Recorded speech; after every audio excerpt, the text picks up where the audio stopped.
Oh, hi, hello, and welcome to the library. Hi, it has been 20 million years at the very least since we have last streamed. I can't remember when it was actually. I think it was 2 weeks ago.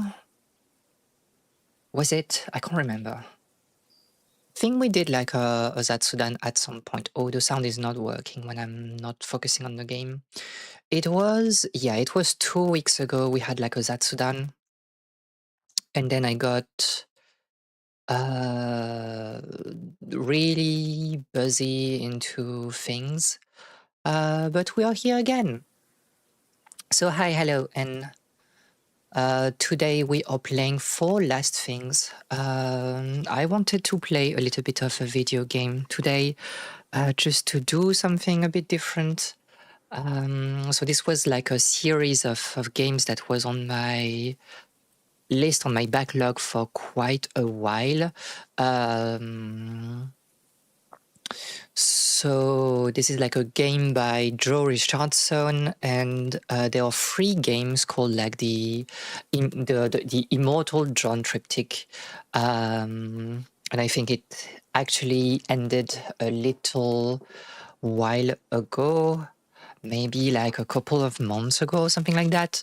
The last game was released, I think, this year, called Death to a Reprobate, I think. I can't exactly remember. Death of the Reprobate. And well, this concludes like the triptych of like games. So we'll see very quickly what it is about. But basically, this is some kind of like Monty Python-esque games in the humor. You have like this is like a point-and-click game. So we might end up like using some guides, and everything is done using, well, the assets are based on Renaissance painting, and especially paintings by Bosch. I know there are like some others involved, but this is basically it. So there's a feel that is quite reminiscent to some extent to Pentiment. And I think there was like a very interesting article at some point that was done like 5 years ago, something like that, about how in the not necessarily Middle Ages, but also like during the Renaissance, you had this habit of taking characters from one manuscript and kind of like translating them into others, and kind of like making collages, or you know, things that are very similar to like photo or image editing nowadays, as like a practice that was actually like in vogue in the Middle Ages to some extent, and I think that to in some ways we are continuing like this particular tradition of using like the old to make something new. And here, instead of like cutting and kind of like pasting characters and animals from one manuscript or the other, we are translating them into actual like assets that we can animate. And I think this is very interesting. So let's start. I think the game is like pretty short, so we'll just see how it goes. Are you sure you want to start a new game? Yeah, I tried like just the first few seconds to see how it would handle being streamed. So Four Last Things. Sound is a bit louder. Oop, sorry, y'all.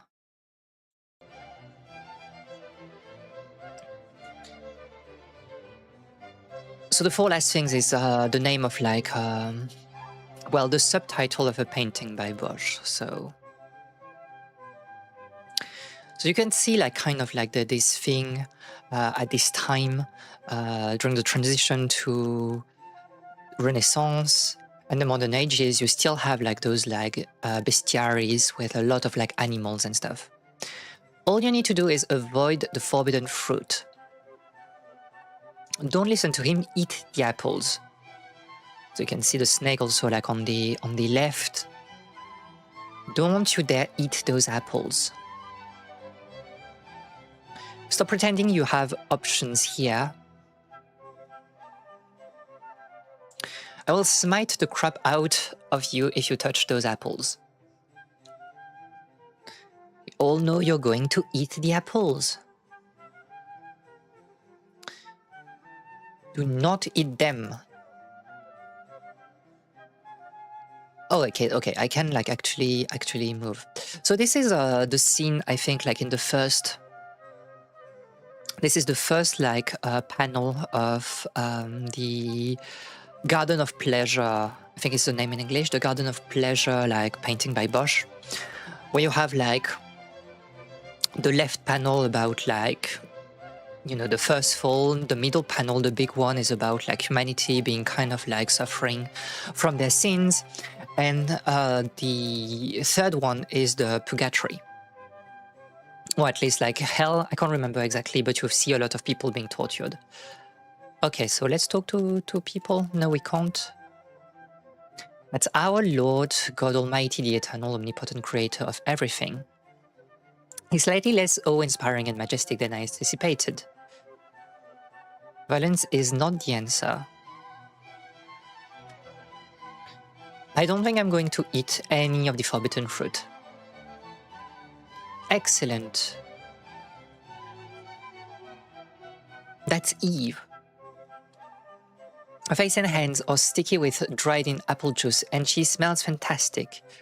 That's crazy.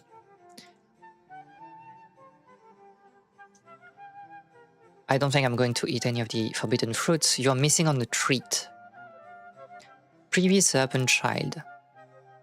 So this is kind of like, again, a common occurrence in, I think, Renaissance. You have like obviously the serpent, but the serpent is like very much like represented in like other ways, and you will see that like a lot in the Middle Ages, in manuscript and such.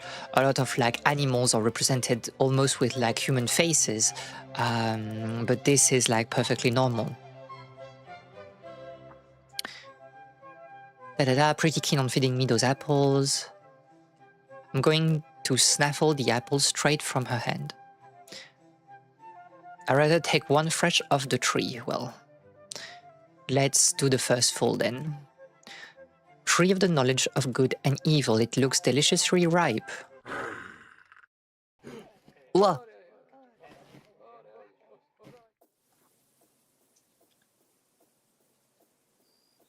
That's a little bit crazy.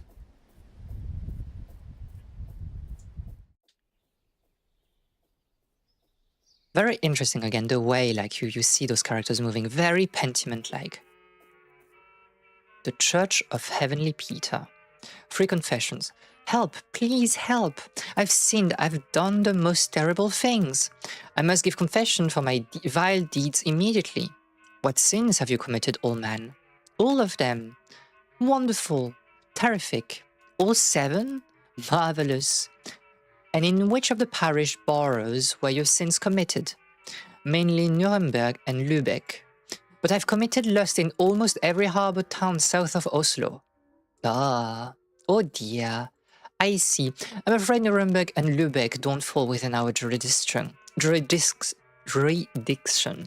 I can't take confession for sins committed in another parish.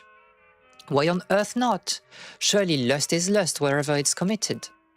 Yes, we are capable of forgiving you, but it's against the rules. As you can see from the queue, this is a very busy church, and we have to stick to the rules. So what am I to do? We could tell him about the loophole. No, we can't tell him about the loophole. What is the loophole? Well, yes. As we mentioned, we can absolve you of any sin, but we can't let you confess sins committed outside the parish borders. If, however, you were to commit each sin again within the parish borders, then we could absolve you of everything. Okay, I see. This is like kind of fucked up. You can't possibly expect me to commit every vile deed again. No. Not every deed, every sin. A confession of lust covers all lustful acts. Commit each of the 7 sins in this parish, and your absolution will be absolute. Oh, I think I can manage that. Off you pop. Happy sinning. This is crazy. To-do list. Try not to murder anyone. Don't freak out. Okay. A tight corset. I would never strike a lady. So this is really like striking, like the hand action. What sins are you seeking forgiveness for? I slit my father's throat for using a rude word. What was the word? I shall not repeat it. Sinners, you're seeking gluttony, like pride, I think. Committed the great and valorous deed of murdering 1,000 innocent men in a single battle, which was great, of course, but then I made a mistake of bragging about it in a brothel the following evening. They ratted me in to the local clergyman before I'd even unbuckled my codpiece. Greed, enjoy the finer things in life. Wait, I think I know, like, this one. I don't know.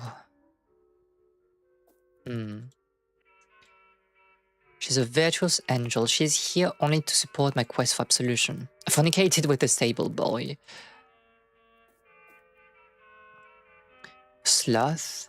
She spends her days in bed reading romantic novellas, eating the food I earned for our family. She refused even to trouble her legs in making way to this church. I knew I've committed envy by wishing I could too afford such a lifestyle.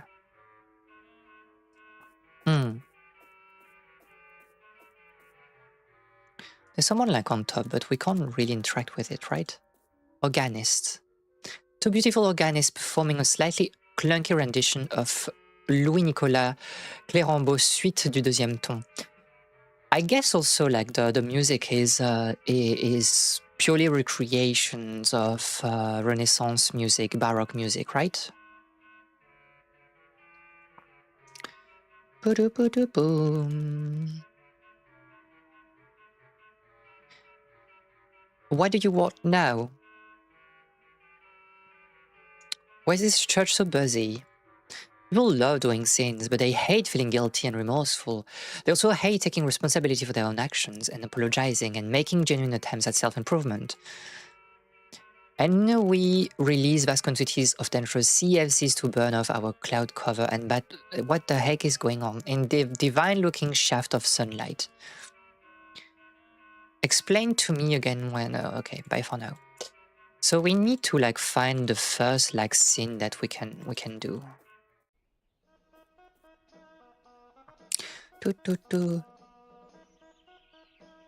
A poet. He seemed pretty engrossed in whatever he's writing. I love like the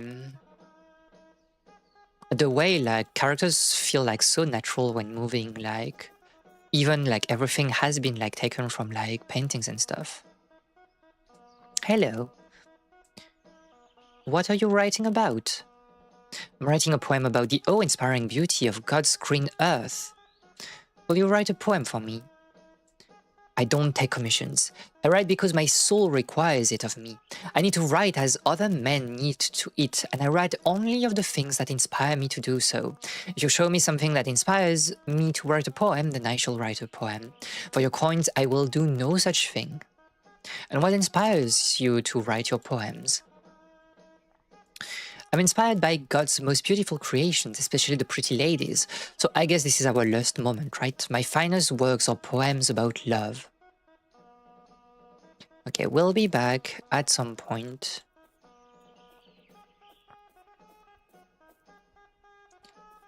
Old Man with Pig. Striking resemblance to Saint Anthony. Hello, I have no wish to talk to you, boy. Fair enough. In case he turns into dust. Do we have... Doesn't seem to be any intractable here. A bunch of yokels having a sing-song in a floating egg. Kind of like the musician of like, how is it called? Oh, this like Tale by Grimm.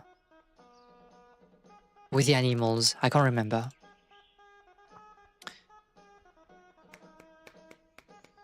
Yay! Bravo!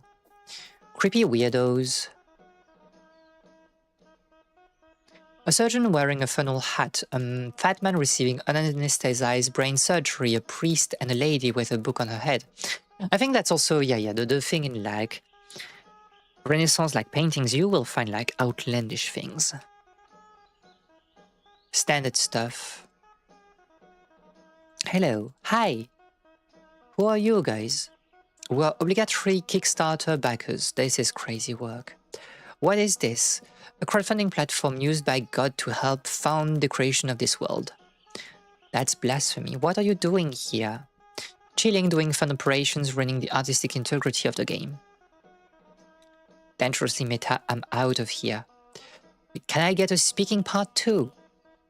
What a bunch of shameless attention seekers. Oh, but you don't talk like anything. What the heck? It's just like to have... Let me take this drug.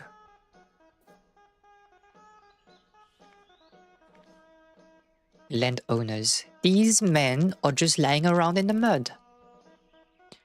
Hello there, fine fellow. What are you chaps doing down there? We have eaten our fill and drank our wine skins dry, and now we are simply resting, friend. Don't you have work to do?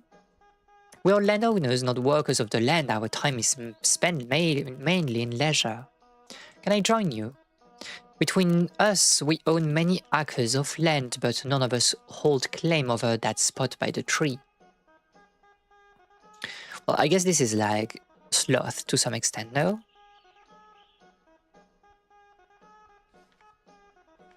Maybe not.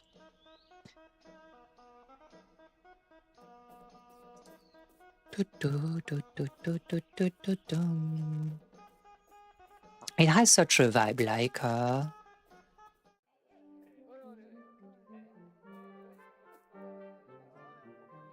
statue of a merry peasant.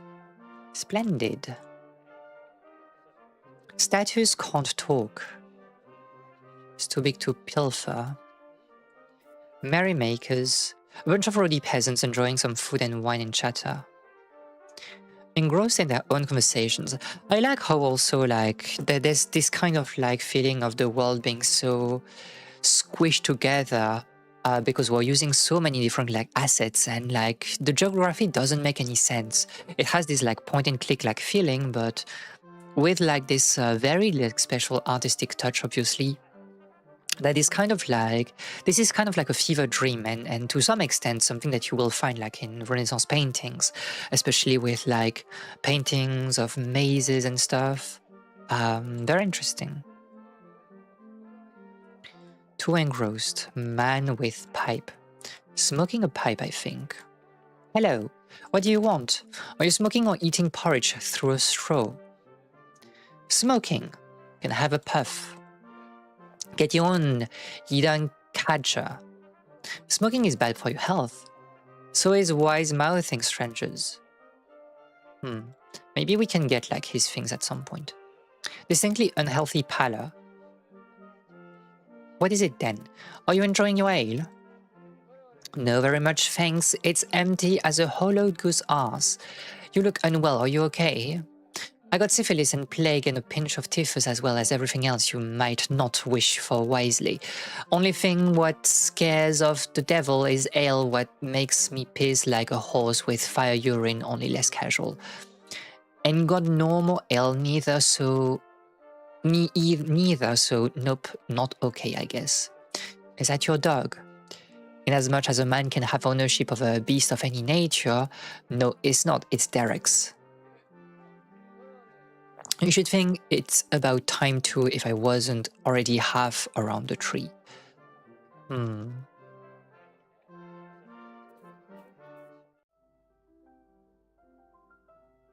Oh, we have like some harpsichord. No, this is piano, this is not harpsichord, what the heck? It's a man and a woman happily amusing a baby. Goo goo gaga.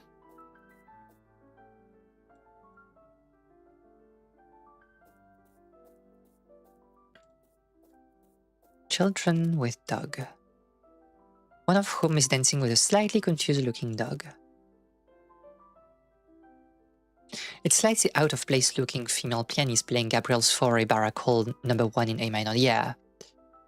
Like, obviously piano did not exist at that time. I don't even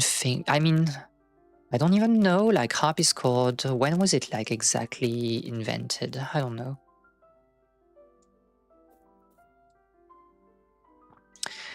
Staring match with an obedient dog. I don't see anything with incredibly unhygienic. I think, like, we can use the drug on this, right? And probably we can, like, I don't know, help someone, like, get drunk or something. Like, what if I give you this? Will make you feel better. In the short term. Thanks.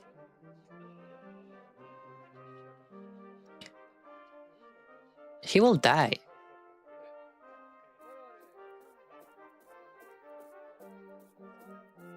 His time. What the heck?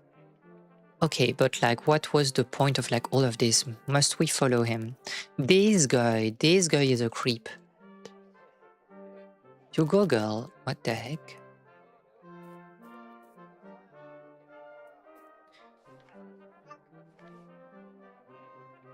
The clod-headed wench who run this market stall. Excuse me, can you spare me something to eat? Not if you got any coin to drink, sneeze into. Okay, so there might be, unless he did like something there. Oh, it feels like some, obviously like Spanish inspired like music. Consume Vulgarian, but he plays that looked like an angel.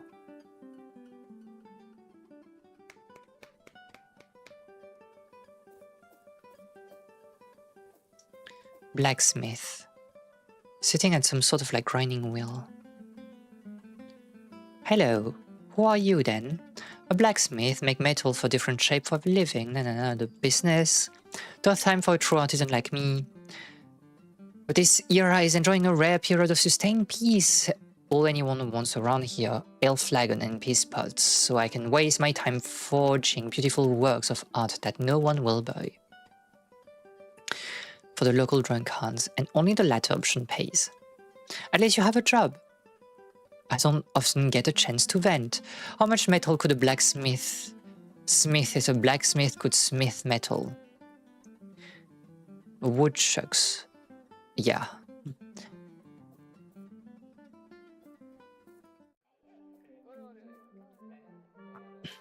Chisel and mallet. Let's take that.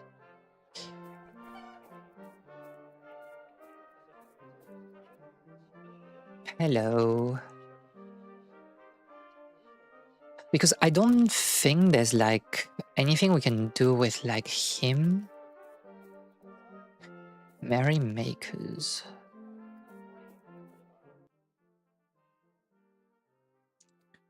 That's... she's stunning, she's magnificent, surprisingly clean. Yeah, there's this thing of like almost this sense of... oh, my cat is crazy. This sense of anachronism to some extent, but that works like quite well, I think, with a game. My cat is crazy. She just woke up. She was sleeping all right. Get off of here, you dirty dog. But that doesn't count like as a peep here. It doesn't count like as a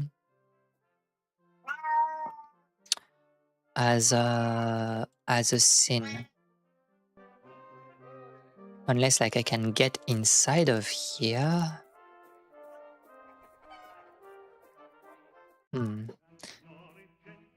It feels very like old school, like point and clicks. Like we have been in several screens and I just don't know like what to do. Fisherman, by the way. The delicate balance of this man-bonding experience should never be disturbed. You look depressed. Do you want like a bone, maybe? Claudio Monteverdi, Tirsi et Clauri. I only sing instrumentals. I don't like the ones with words in because they're always trying to mean something. What the heck? Opera?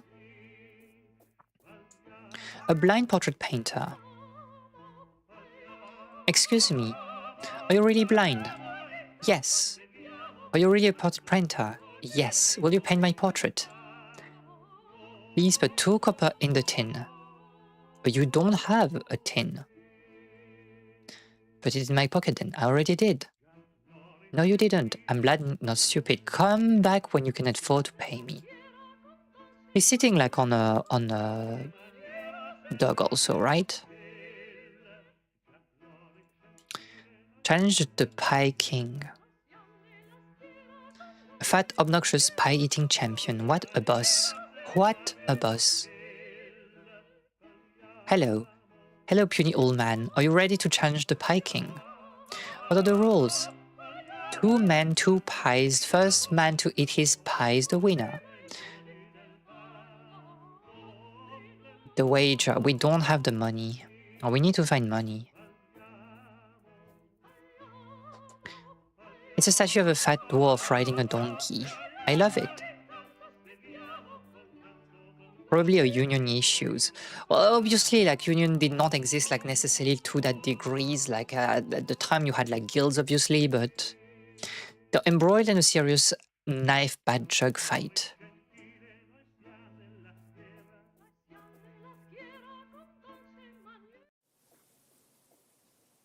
Oh, very very Turner-esque, like this. Those colors. Well, that's good, but I don't think it leads to anywhere special for now.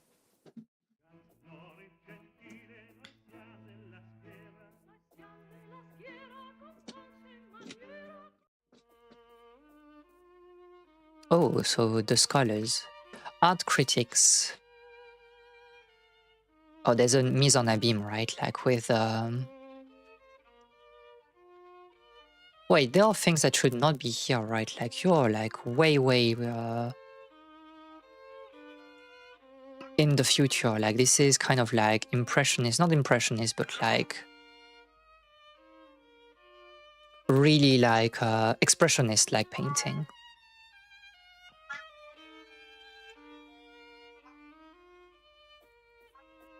I guess, oh, you can like check everything. For Saint John and the Evangelist on Patmos. So this is... Oh, there's no way. There's no... What? Really? Ever conf players on ice. There's no way this is... Is this really a thing? I need to check.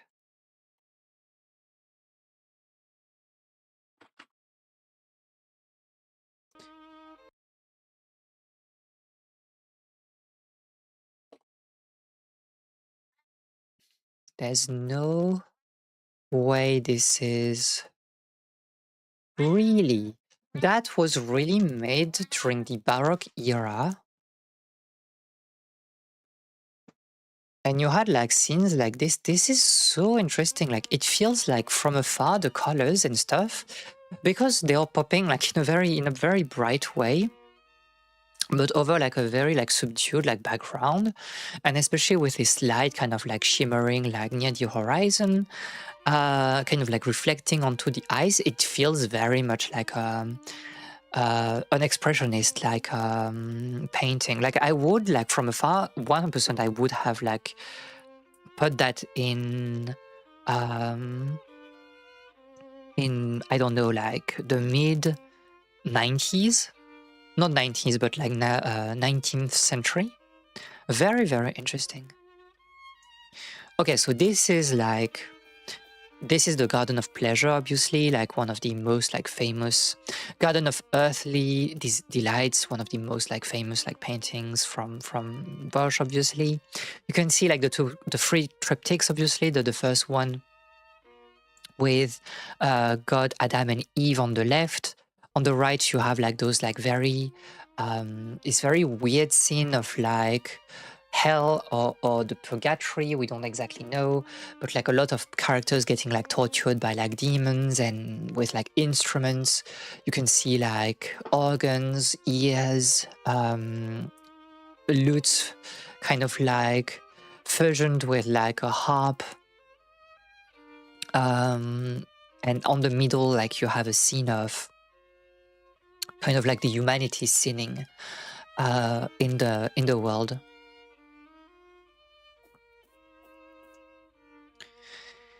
Peter Burgel the Elder, the fight between Carnival and Lent. I will be honest, like I think I've seen this like a few times in my studies, but I just can't remember much.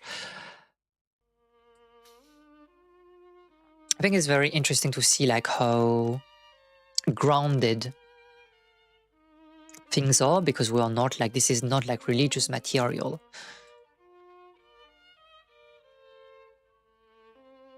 Parable of the Wise and Foolish Virgins. Franken die Junge. Very interesting, like especially like this woman on the left. You can't see my cursor, and I don't see my cursor either, but this woman on the left like drinking wine. I guess this is obviously like the theme is that like you have like the sinners on the left, like drinking, playing cards, but also art, like the one like playing like harpsichord or something like that. And on the right you have like the industrious ones, like the pious one that is like praying, holding a rosary, and you have in the middle kind of like the combination of like the two, I guess. This woman that is playing music but seems to be looking at the sky, kind of like seeing a sort of like salvation or illumination in music.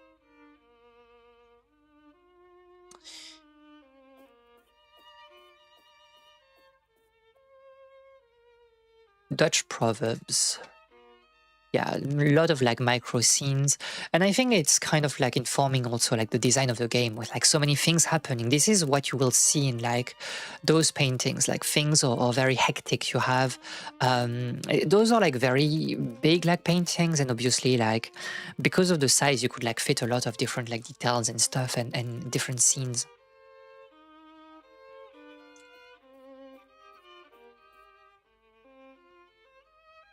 Matthias Möllich.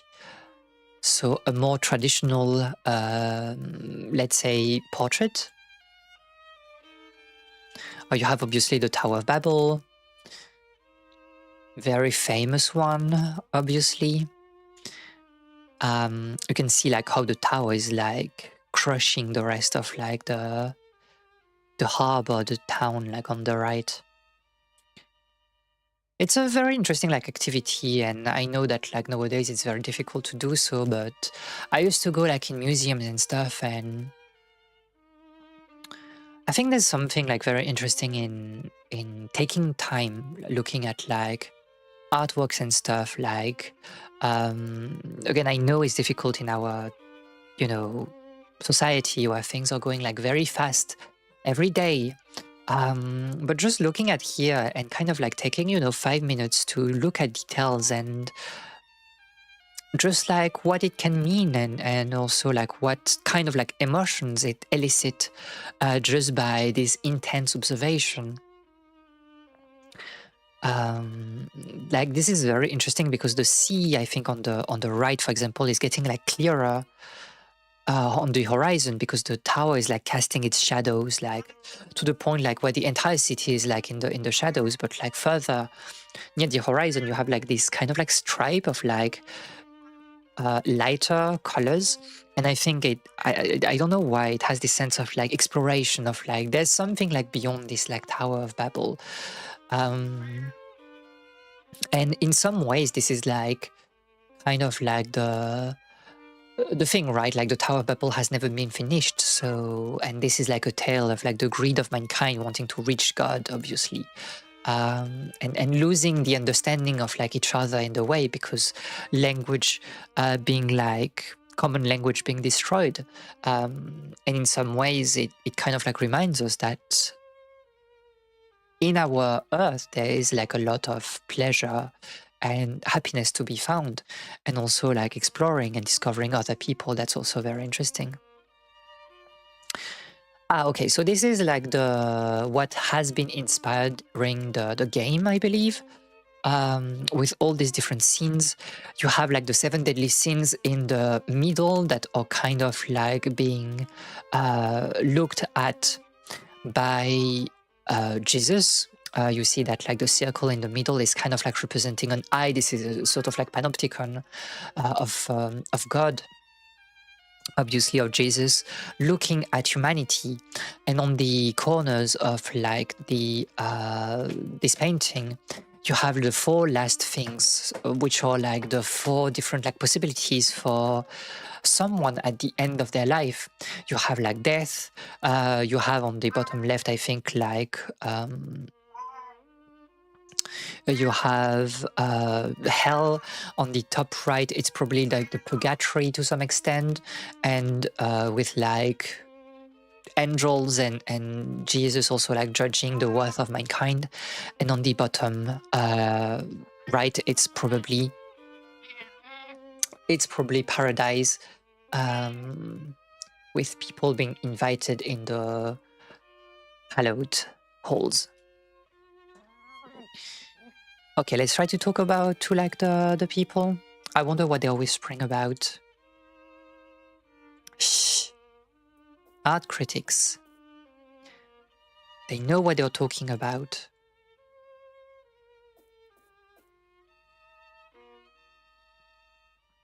Johann Sebastian Bach's Sonatas number 1.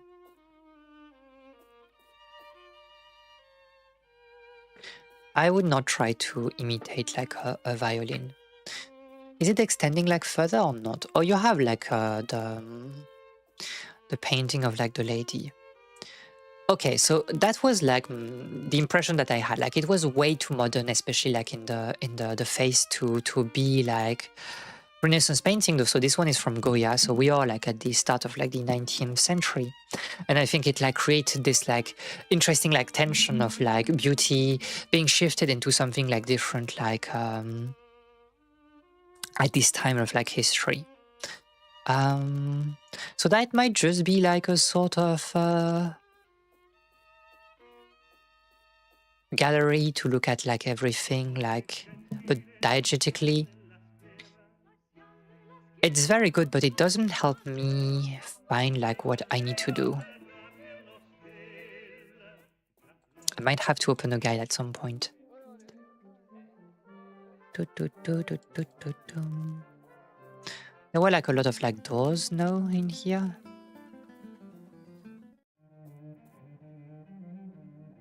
Oh, this is a piece of... How rude. Do we need to get rid of like the monkey? Employed as a sort of like security system, judging by the ball and chain, I imagine he's not very happy with this arrangement. Who's a good monkey? I don't have anything to like break things, right?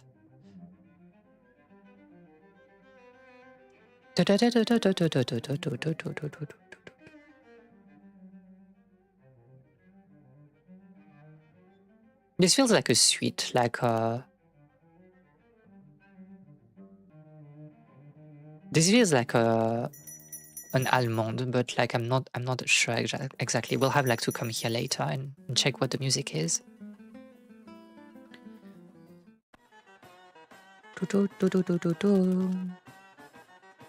Engrossed in their revelries.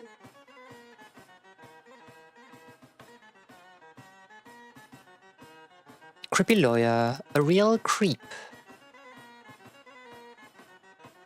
What's all this then? I have just inherited a large sum of money after the death of a relative to whom none of them had a particularly strong emotional connection. filling out the paperwork for them for a small fee, of course. We're going to be flipping rich. We're planning to extort the crap of the dam. I have no idea how much they have inherited. These people don't know how many coppers make a silver, never mind the worth of 1,000 hectares of barley field. Some careful manipulation of the figures, I should be able to pocket at least 3/4 of their fortune. Isn't this a bit dishonest? Do you have a problem with that? Actually, I do. Piece of... Can I help you? You can actually. I'm having trouble locating a copy of this town's official treachery, deceit and extortion regulation. Without them, I'm only sanctioned to act fraudulently and or fallaciously, which will be much less profitable in this instance. Cut a cut of your ill-gotten gains. Where can I get a copy of this? The clerk office next door should be able to give you a copy, but they seem extremely reluctant to offer any help. Legal advice? What do you need to know? Can a church forgive someone of sins committed out with that church parish? That's not a legal issue, I'm afraid. It's true. If I murder a child in the forest, but there's no one around to hear, is it still a crime? Yes. Can photographic images of public domain artwork earn new copyright? It's a more complicated issue that you might imagine. Yeah, because I guess that, like, you get like a copyright for like the transformative work that it had become, right? Because this is not like falling into like fair use. Okay, so we might need to come here after we steal the book, but to do that we need to like try to find like a way of breaking like the chains of the monkey, but I don't know how.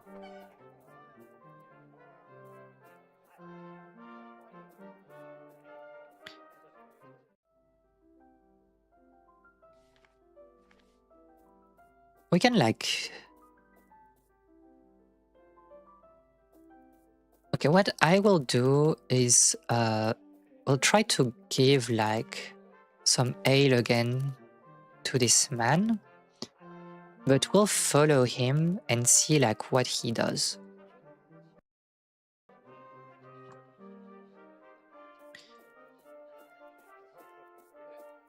He's way too happy about things.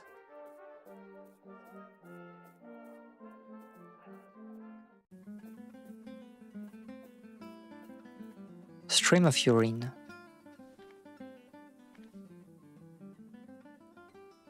So gross. Well, I don't know what we're doing with this, but did a piss. Chug of piss, what the heck? Who needs that? Like, not you, right?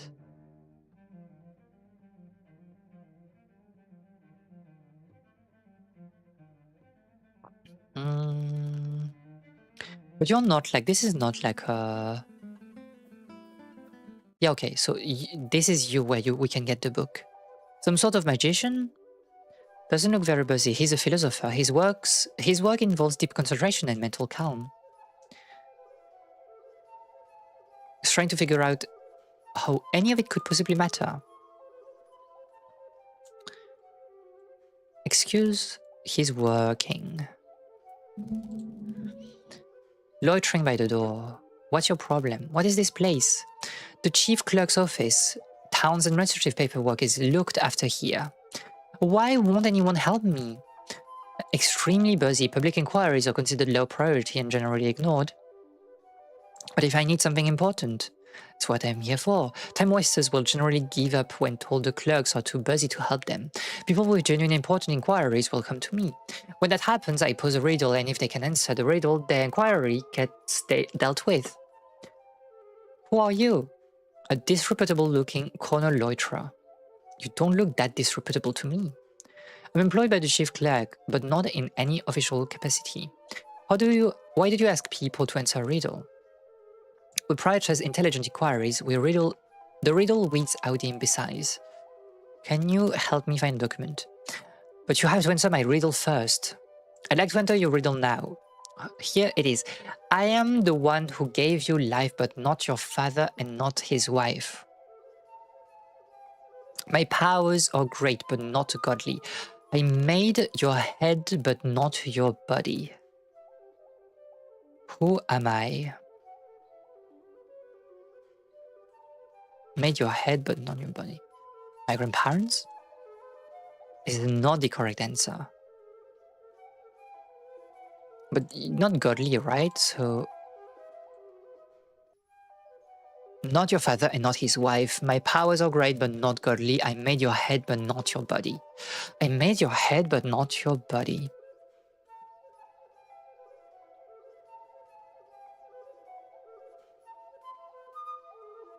I made your head, but not your body.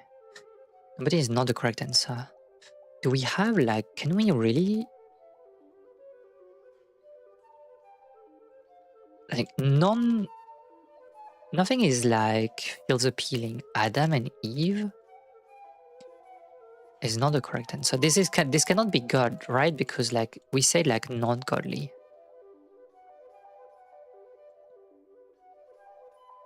Like, the question is, like, do we need to find, like, the answer somewhere else? Yeah, we need to come back when we have the answer.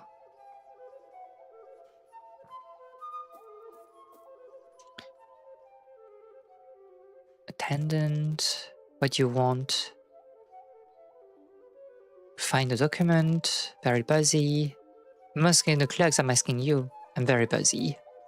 What pressing matter? I won't be free to handle further inquiries until you piece of, you know. What's up with that burdened magician? He's a philosopher.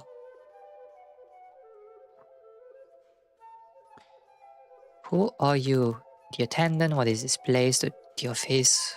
Okay. We need, like, the answer to the riddle, but... I don't know what to do with this jug, to be honest. Are we giving that, like, to you? Gross.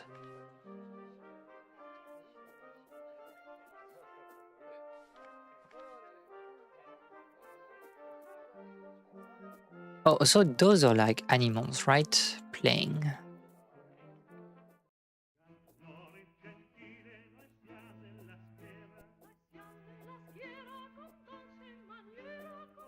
We don't have, like, any money to do that, though.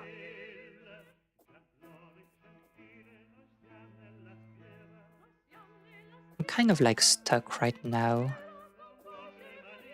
Maybe something... Can we take the fish?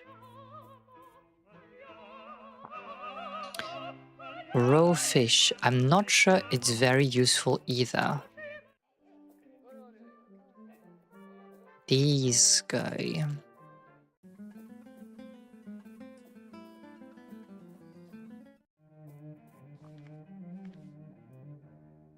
Don't think monkey eat fish here.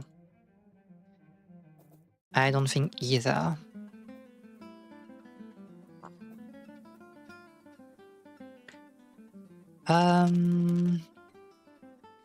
Because I don't have, like, anything. I don't usually fuck for free.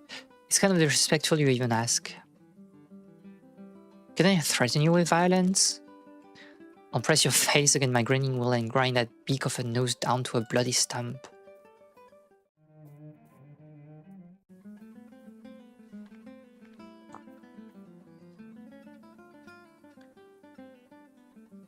What if I promise to pay you at a later date? I promise to do the job at a later date. That's crazy.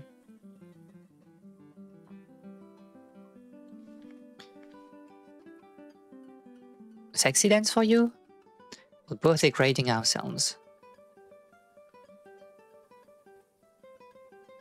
This is getting too weird. Okay. That's a lot of like sharpening here. Chisel and mallet.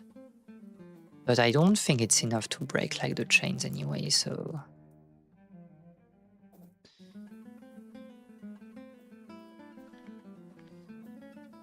It's already sharp. What are we doing with this though?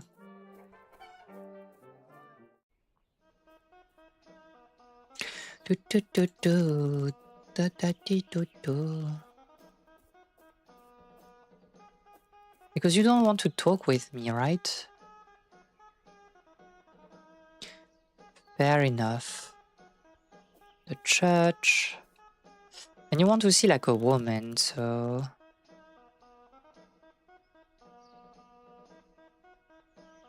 Suffered enough torment in his life. The church. I've traveled many miles to be here. Once my sins have been forgiven, I will finally be free to live an honest life.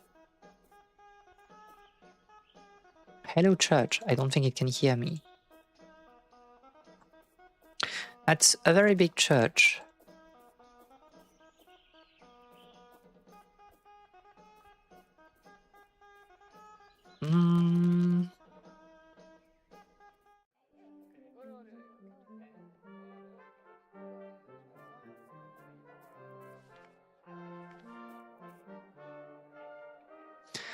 Just check the craft statue of Leda and the Swan. Oh, so this is Leda and the Swan. This is obviously like Leda and Zeus, right? A crude copper phallus. I guess this is like sinning, right? Also, no.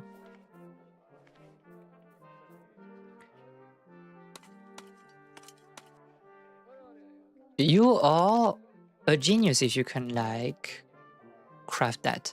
I guess we can like change all the... There's another I deserve a statue for my work in the field of indolence and neglect. Establishments I frequent don't tend to boast many reflective surface. I'll need some reference material. Wait, I need a picture of myself, of my inner turmoil. Tumultuous. Master sculptor. She's stunning. No, no, no.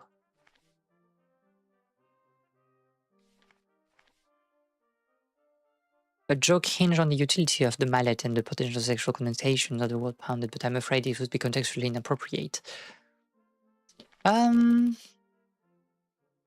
There's not much to do here then. See, there's something also written in here. I don't know what that could be. You dirty dog. That doesn't help me much.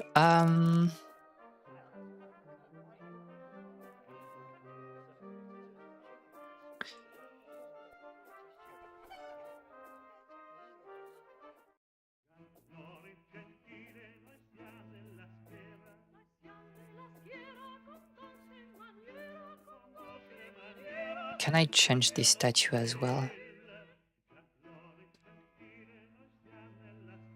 This is already perfect.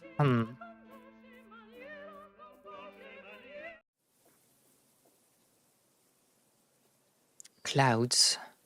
I hate clouds. The brain's insistence on pattern recognition makes that ambiguous shapes into a mirror for the subconscious, and my subconscious is gross.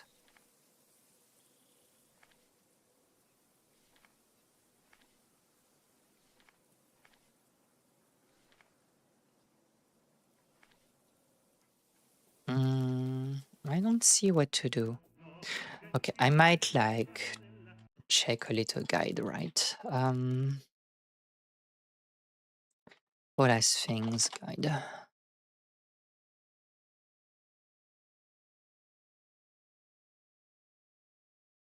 Okay, so for the sloth, it was like indeed like resting, but it's resting longer than like I had anticipated. So let me like do sloth again.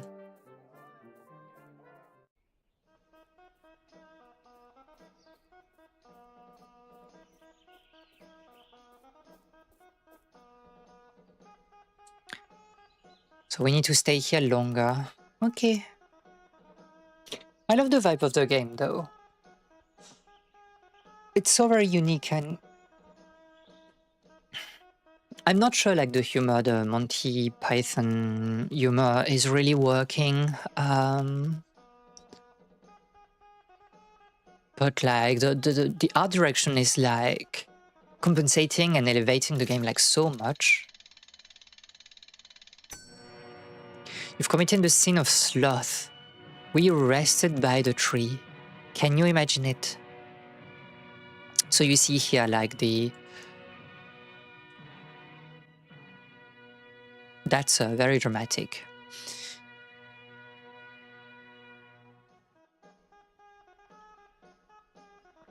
And I forgot what I wanted to say. Okay, so let me check.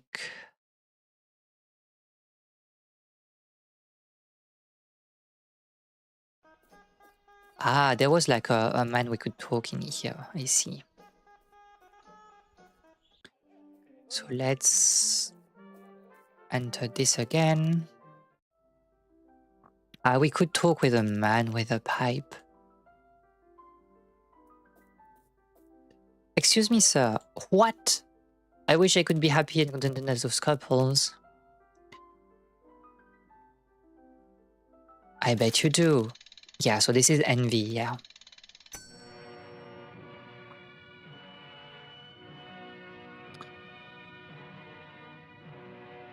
What is happening?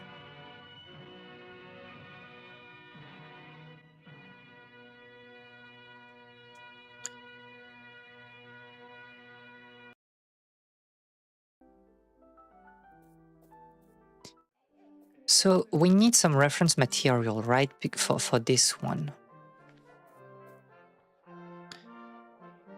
I have no idea what I look like. I need some reference material. So we need to find like a mirror somewhere. And you could look at yourself in the water, but could get like a portrait as well, I guess. Will you paint my portrait? Already did. I didn't hear them.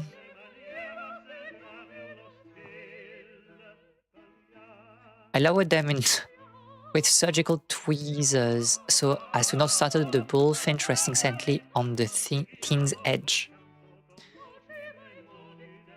Now tell me what you look like. I'm a man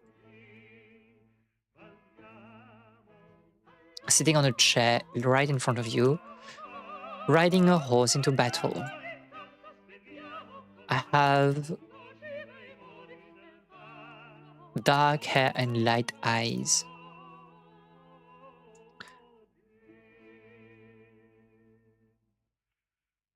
I'm wearing a white dress and yellow cardigan slip-ons.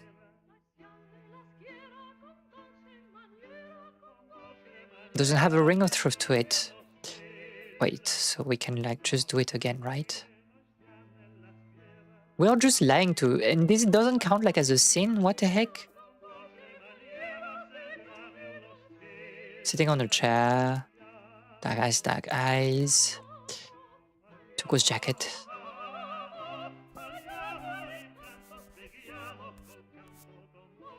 If you are blind, you might be a genius.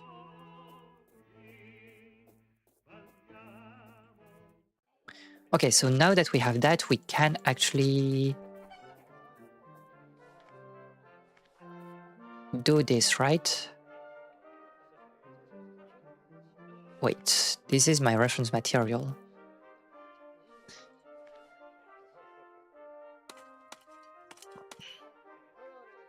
Marvelous. The sin of pride.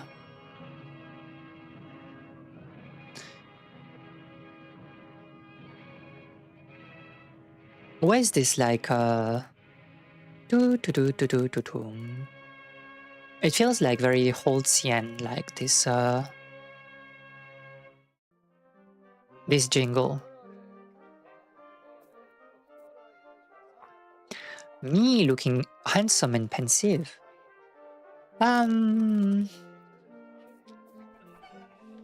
That's not bad. Lust, gluttony, greed, wrath. We need some money. This is the thing. We really need some money. But we need to answer like the question. The question from like from you. We just slapped him. We're not going to help you at all if you keep up like that. I guess we can continue then.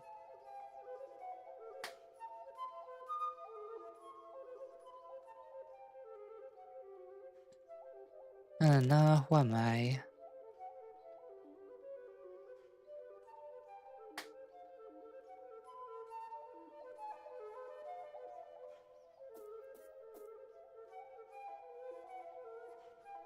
Don't even think about it.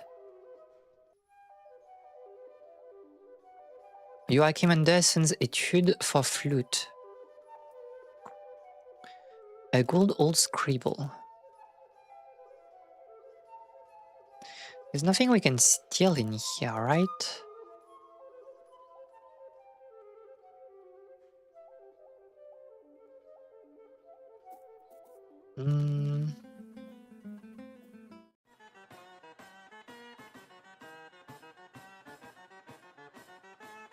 I can't get to that. My only point of reference for the SMS dancing baby in the whimsical late 90s TV comedy Ali McBeal. I only do Renaissance art, Monkey Island, and obscure literature references, so I have nothing to say about this baby.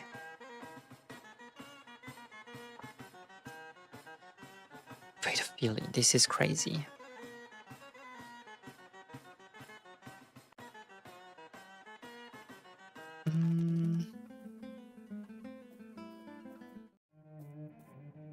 Is there something I can do with you right now?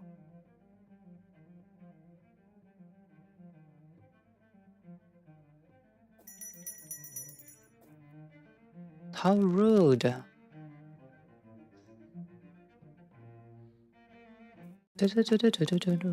I'm sure I know this tune, but...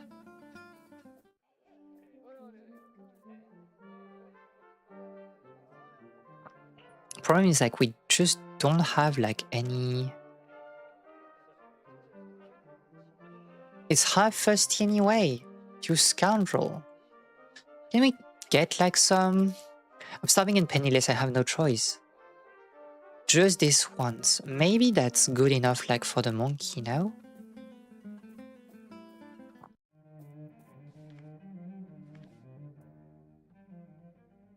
Okay, so we are good in here. So what was the song? Oh yeah, so this is like the fourth suit. I'm not completely mad.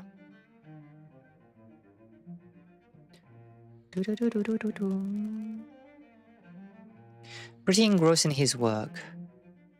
Not to physically abuse people in the middle of surgical operations. Excuse me, I'm a little busy. I have sick people to treat.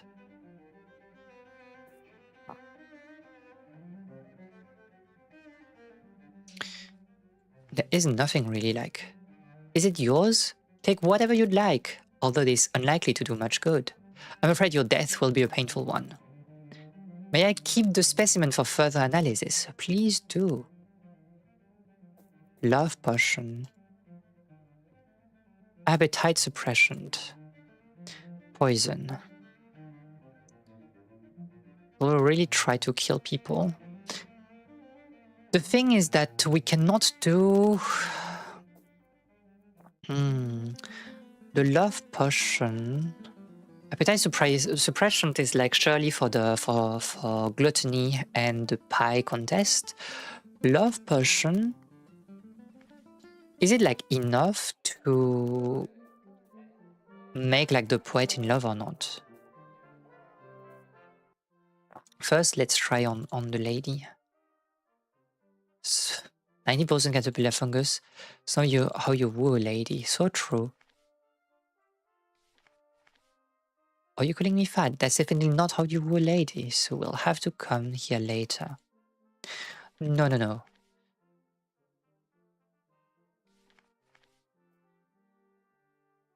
Okay, so let's see the poet first then.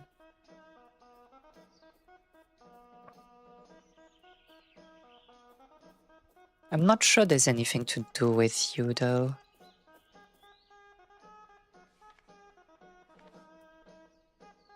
Horse feed. Poisoning is more of a cloak and dagger style gig.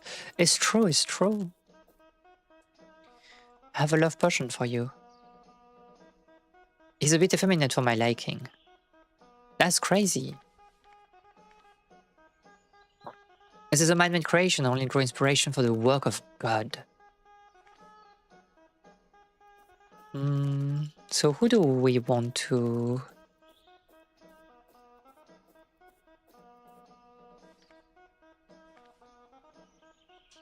Who do we want to...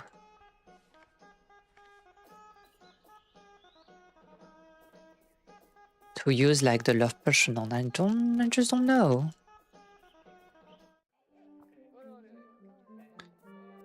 Man with pipe.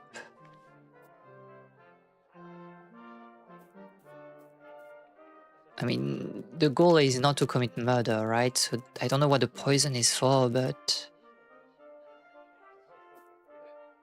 This guy... Far too energetic for my liking.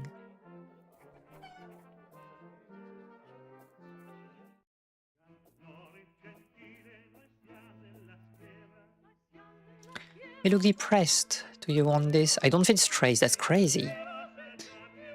Doesn't deserve that. Bit sad and stupid for my liking, and he's a dog.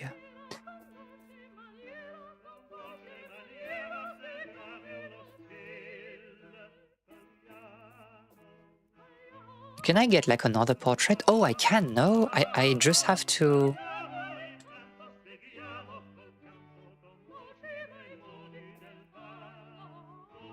I just have like to do like the painting of a woman, right? A woman reclining on a bed of plump white pillows, light hair, light eyes, white dress, and yellow cardigan. Is it not the painting of like Goya?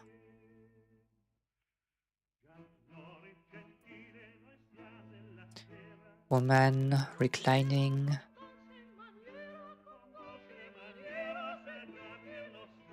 I don't paint smut. But let's check again like the painting. So this is this one, right? Oh, okay, she has like dark hair and dark eyes, okay.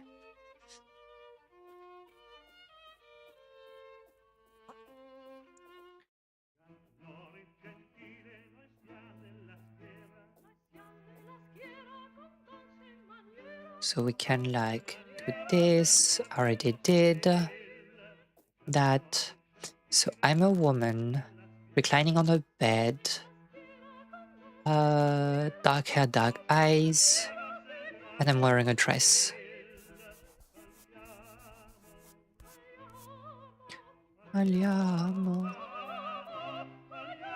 This is a different like painting, but that's good enough for like the poet, I think.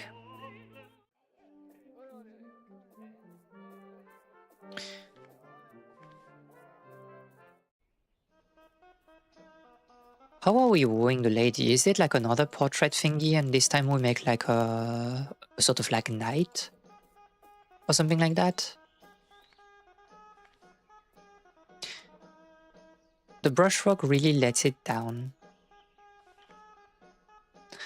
Vaguely resembling a beautiful lady.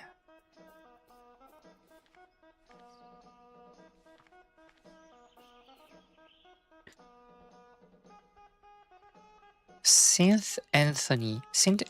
I can't remember like what's his... With a pig? I just don't know.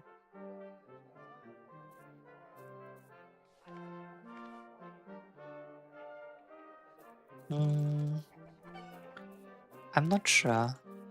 Let's talk to the lady again. And I don't think there's any point in showing her that, but the brushwork is terrible.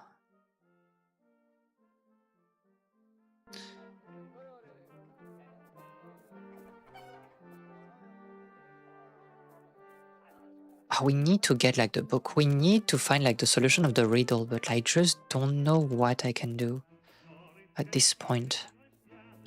Because we can't do like this unless we have money, right?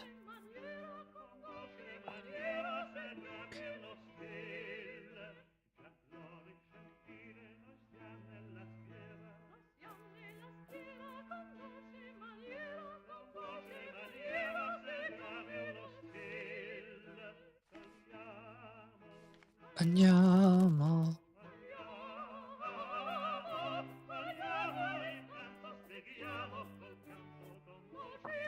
What can I do with a dog also? Can I get like paintings? I wonder if I can get like all the paintings.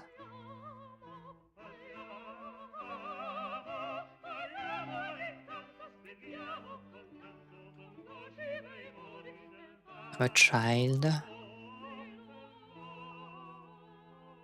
Resplendent from a shimmering lake.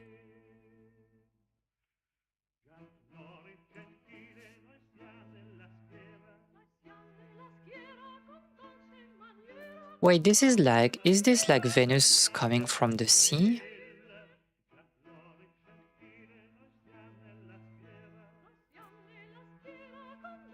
I'm a woman, emerging, resplendent from a shimmering lake.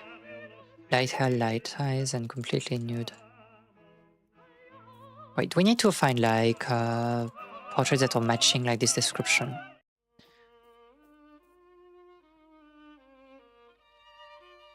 Emerging from a shimmering lake.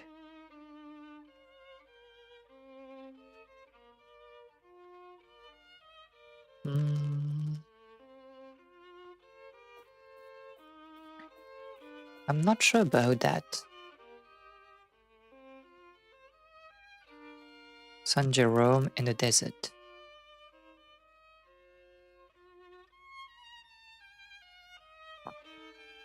Leda and the Swan, obviously. Painting of rural life. Wait, isn't this like... Oh, that's so early. The rest on the flight into Egypt.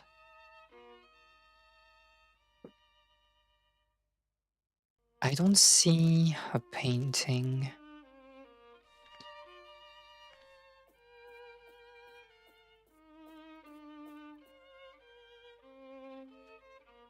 They're not going to like it.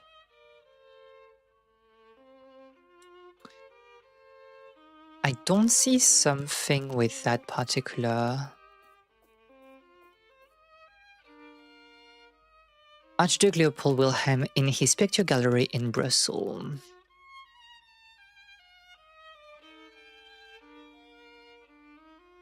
Very interesting also, like how obviously this particular scene serves as well as like an anthology of like painting, a gallery with bespoke like paintings. So you have like this idea of like making a sort of like library by yourself. I think like there's something very interesting to study about libraries and how like it informs one's character, personality, history and such. And obviously like this particular gallery is different from the one like in the one inspired by like the original painting.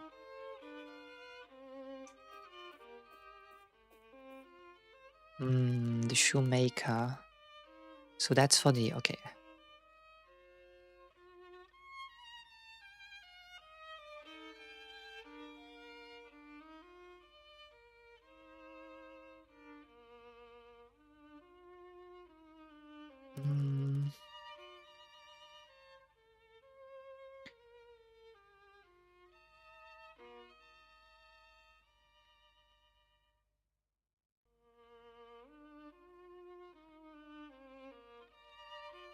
Matthias Müllich.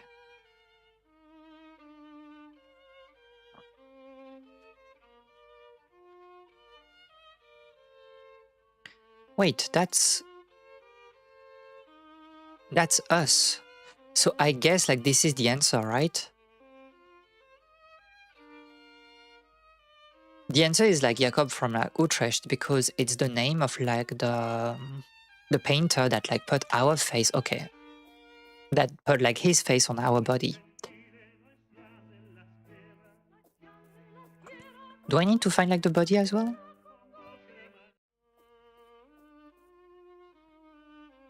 A strangely familiar body. So Bosch, the peddler. Oh, this is us also, but like recolored, right? Very interesting, like this idea like of mix and match.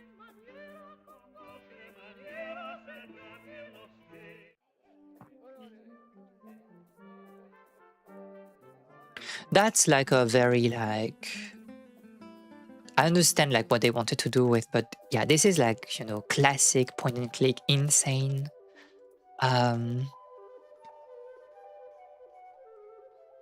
Insane puzzles. Wait, but I don't have the choice though.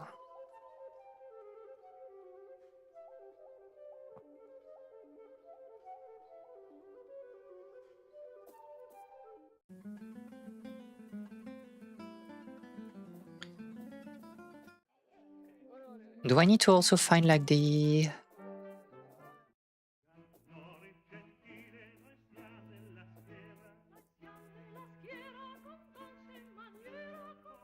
Do I need to find like the hair as well? I think like it was... This is the same hair, so... Portrait of Matthias Mullich. Hieronymus Bosch, the peddler.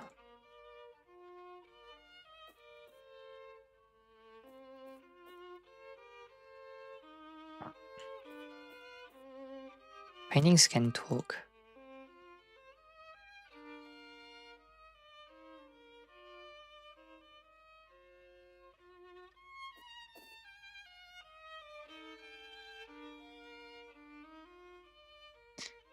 Okay.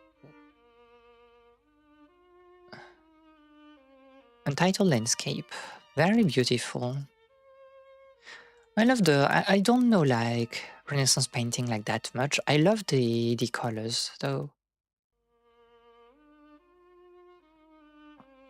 Fancy looking poet. Saint John the Evangelist on Patmos. Ship of Fools.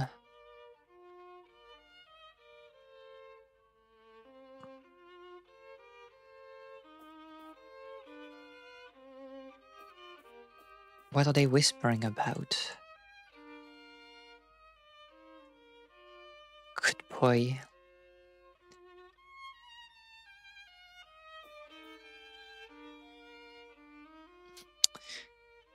But for some reason it's not allowing me to enter this answer.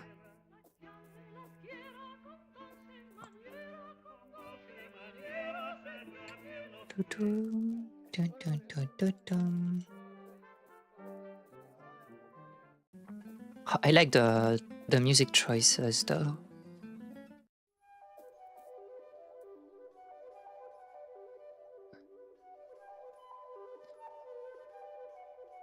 Oh, I can like scroll down like way more.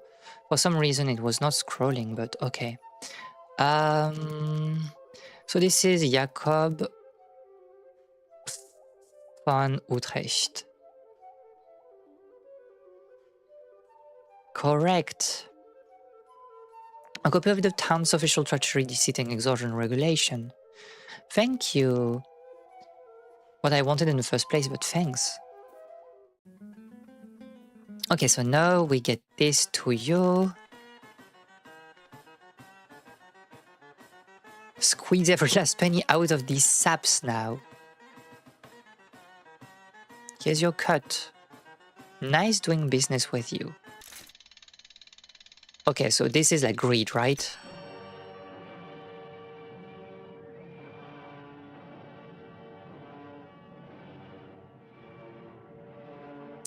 Doo-doo-doo-doo.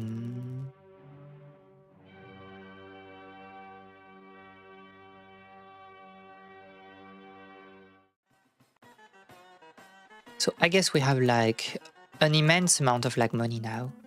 You could like retire, right? Like you don't have to do anything in your life with that amount of money.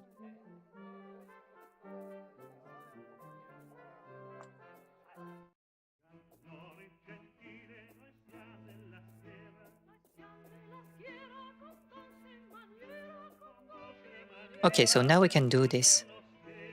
What a boss. Hello, yes, I'm ready.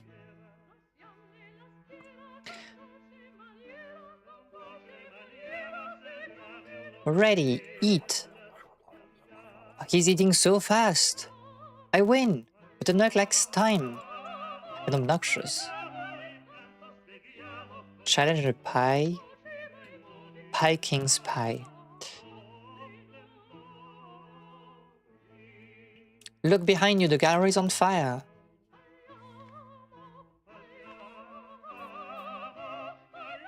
Oh, maybe poison was like a little bit like insane, no? I don't see anything. Well, this is murder though. Yes.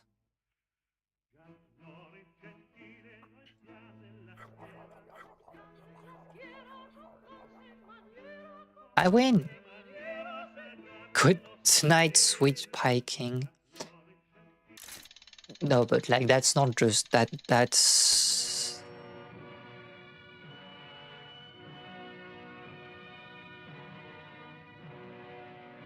that might be a little bit much. Like he was just eating pies. That's maybe we just committed murder for free.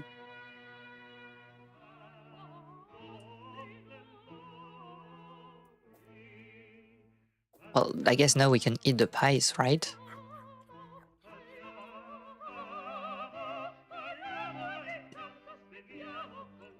I don't think, like...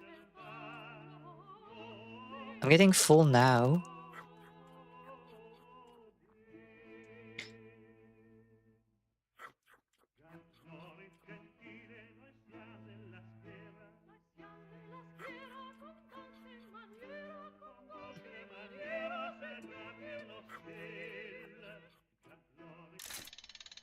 This is way too much.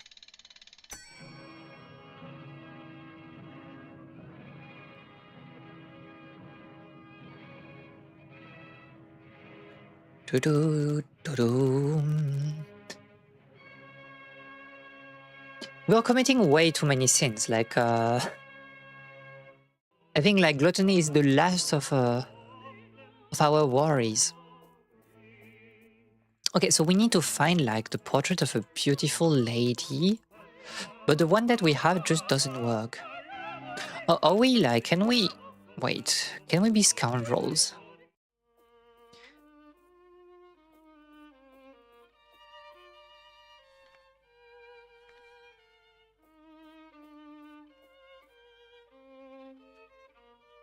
That's crazy work.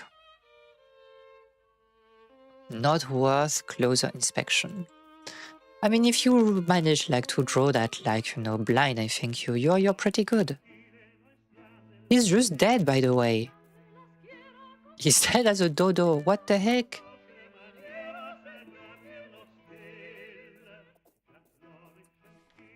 What do we need, by the way?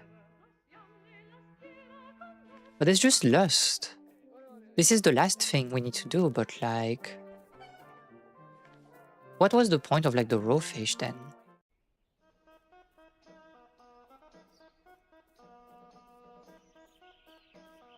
Wait, can we show that like to the lady maybe? Oh no, I understand. No, we need to get the poem from the man and then we are showing like that to the lady, right?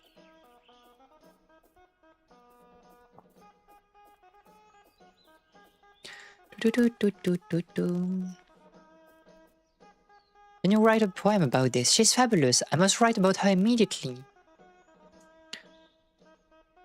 This may be my magnum opus. You swine! You're lucky my artistic temperament renders me an extreme pacifist, otherwise I'll be liable to crunch your junk. Well, that's too bad. A sexy poem. We can't really see what it is, no? I don't want to accidentally woo myself.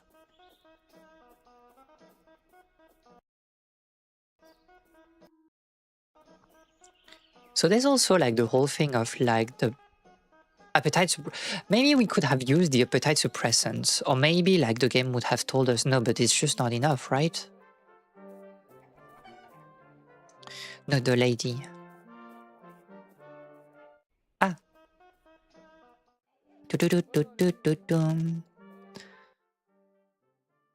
So we are showing that to you. Now that's how you woo a lady. That's crazy. What is happening in here?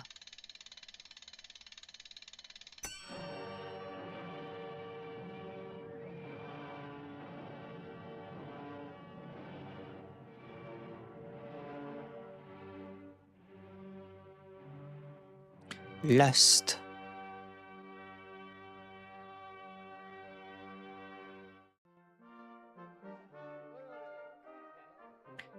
Kawabunga, that's all 7. This is very funny, like it's very short, right?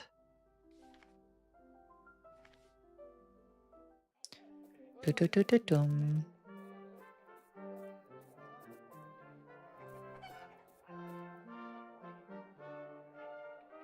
I guess there was also like where was that?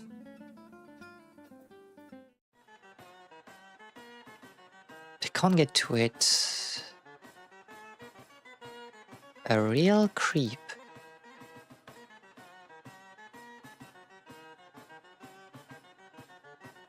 I can't get this loot though. Wait, we can go through here?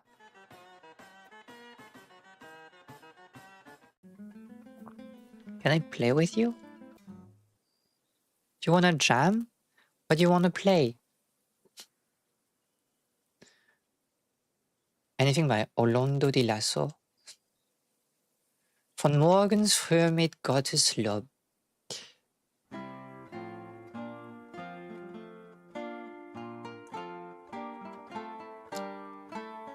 It's not too bad.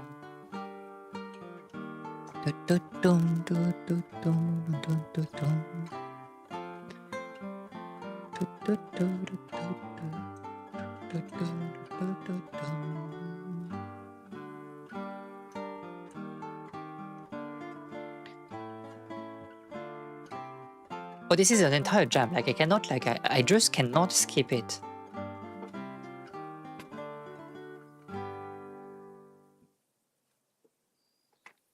You play good for Got a Pleb.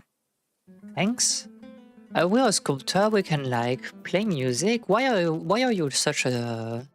Why were we sinning? Can we? I'm not interested in a long-term relationship. That's crazy work. I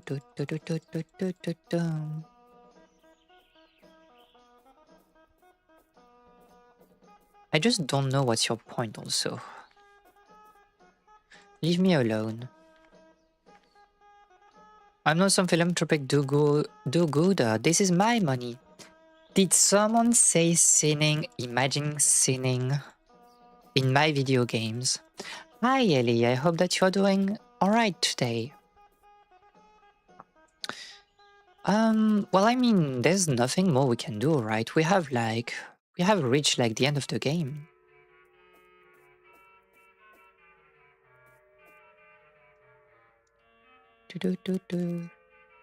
Hey, excuse me, I completely sinned. I sinned, I had all the sins in me. You have 7 valid sins. In you go, have fun, say hello to Peter for us. Don't I have to wait in the queue? Having all 7 sins qualify you for fast track entry. Wait, if we go like see Peter, like we'll go in hell. Happy confessing.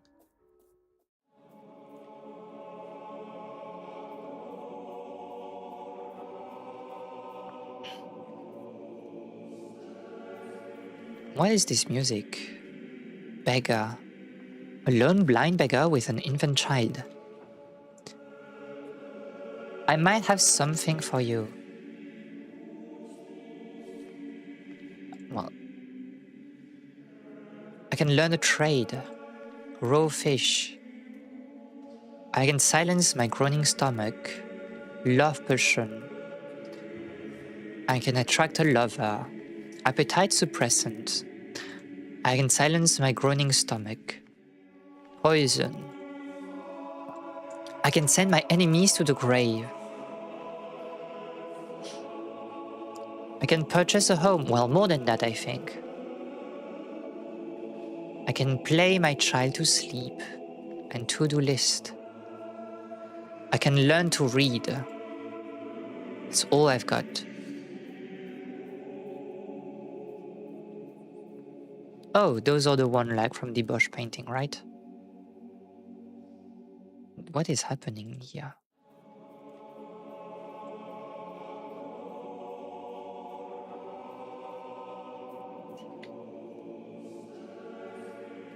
Workside is des points d'accent ton fond.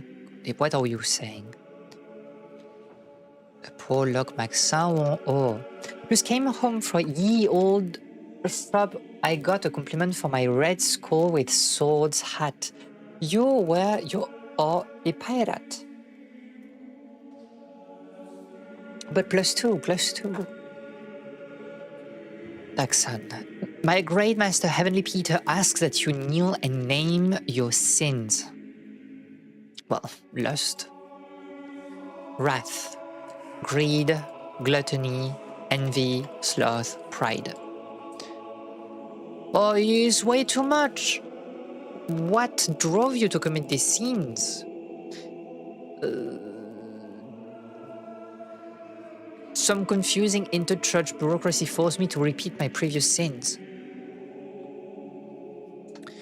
Heavenly Peter asks, why do you seek absolution only now? I had a bad dream that scared me straight. Heavenly Peter declares you may be forgiven of your sins only after you prove your faith in God. I will do whatever it takes. My faith in our Lord has never wavered. I noticed you giving all your belongings to the beggar. I suspect this was some sort of test, I suppose. Well, I've got news for you. Your fate is in your own hands. It can't be escaped by running errands for these psychopaths or performing acts of contrition in the presence. Wait, this you are Socrates, right? Oh no, you are John. You are Saint John. These people are lunatics in common. Their so-called four last things or a lie they tell to maintain your subservience. This is crazy. This is like the Pascalian wager. There is no final judgment, no heaven, no hell. In truth, there is only one last thing: death. The nightmares you dream up as you toss and turn in your bed at night, and the nightmares we whisper in your ear, the nightmares your mind constructs as your corpse lays cold on the floor and the electrical connections of your brain begins to fizzle out one by one. Sweet dreams, you fool. You have committed many foul deeds in this parish and in others. You have confessed these sins and now seek absolution. But before you can be forgiven for your sins, you must prove your faith in God. To prove your faith in God, you must take the leap of faith. The leap of faith. Can I just say a few prayers or flagellate myself or something? Oh, this is Chopin, by the way. I don't suppose you're likely to fall for the old three-headed monkey line. Oh. This is like turn around, like there's a three-headed monkey behind you from like Secret of the Monkey Island. Get on with it, Ethan. Jump. I hate clouds.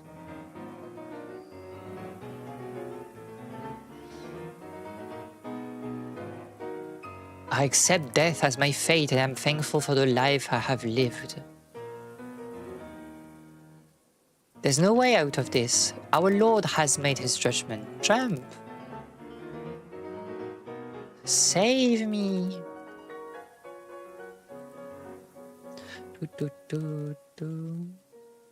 Zap these goons with lightning and I will love you forever.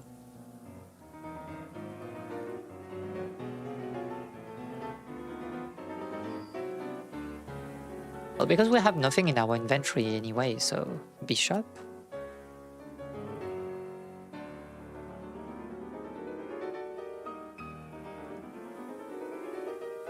Can't get past the bishops.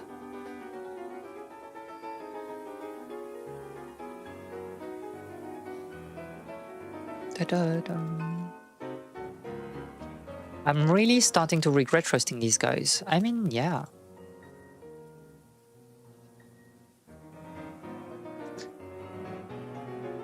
Here goes nothing.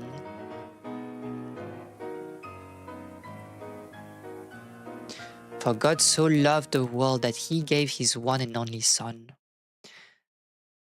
There's a Bonza Castle just out of frame. Well, I hope.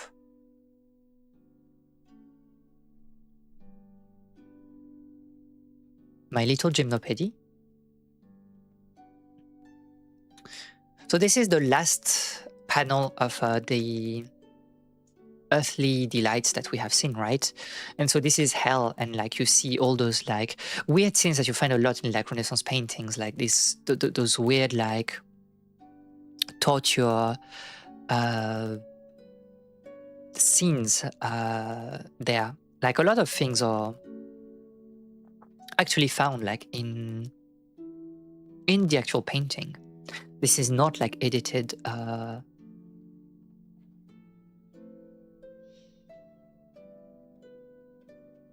Eternal damnation. Be sober, be vigilant, because your adversary, the devil, is something. A rock. Man being attacked by a weird rat creature with clogs on. I can't reach it.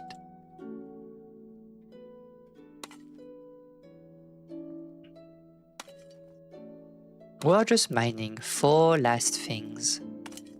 A game by Joe Richardson. That didn't overstay its welcome. Like I like it.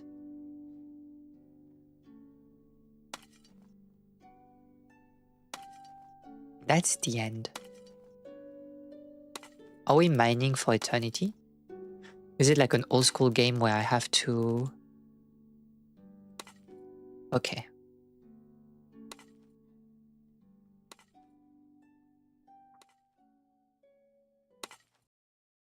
Ah! That was cute. That was a cute game, I think. I've heard that it's like the least interesting torture, or just being freed from the shackles of biology.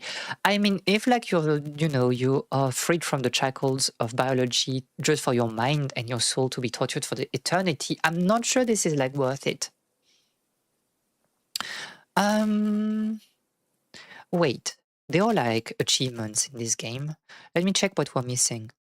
Examine, O Lord, and try me, test my mind and my heart. So art critic. So I guess we need to check like all the paintings and like alcoholism, and be not drunk with wine wherein is excess, but be filled with the Spirit. Ephesians 5. 18. So I guess that like we have to take the drug and like drink like a lot, right? Oh wait, we can't do this though. I think we need to start like a new game. Let's do that. Let's do the alcoholism thing, and then we can like talk a little bit more like about the paintings, I think.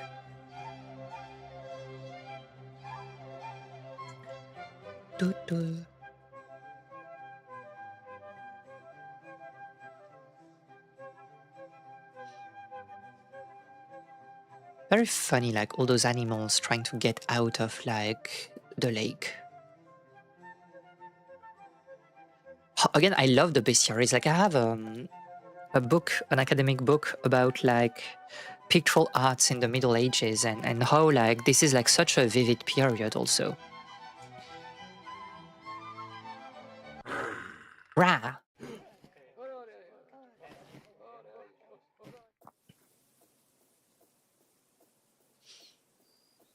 Such a beautiful game though. I love like this idea.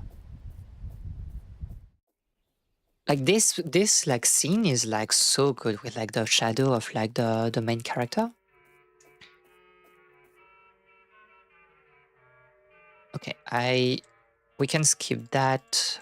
We know we need to confess or whatever. Okay, so now let's get like the drug.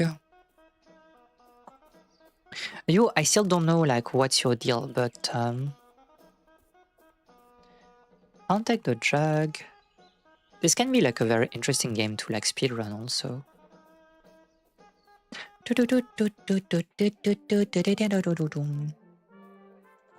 So now that we have the drug, we can like drunk without reason. Let's do that.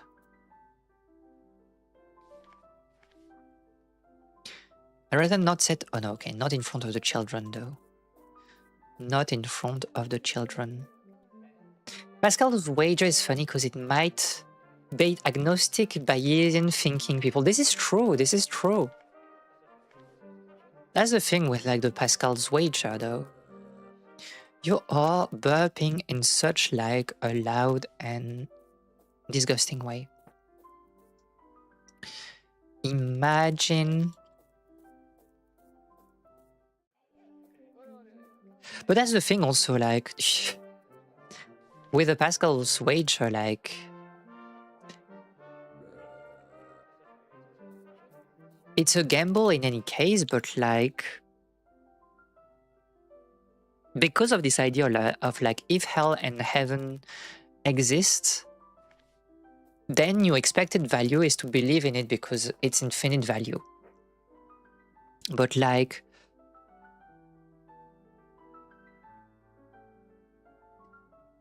it is only like the axiom only works if you give like absolute like plus infinity to the expected value of like heaven, but like at the same time, can you really be sure it's the case?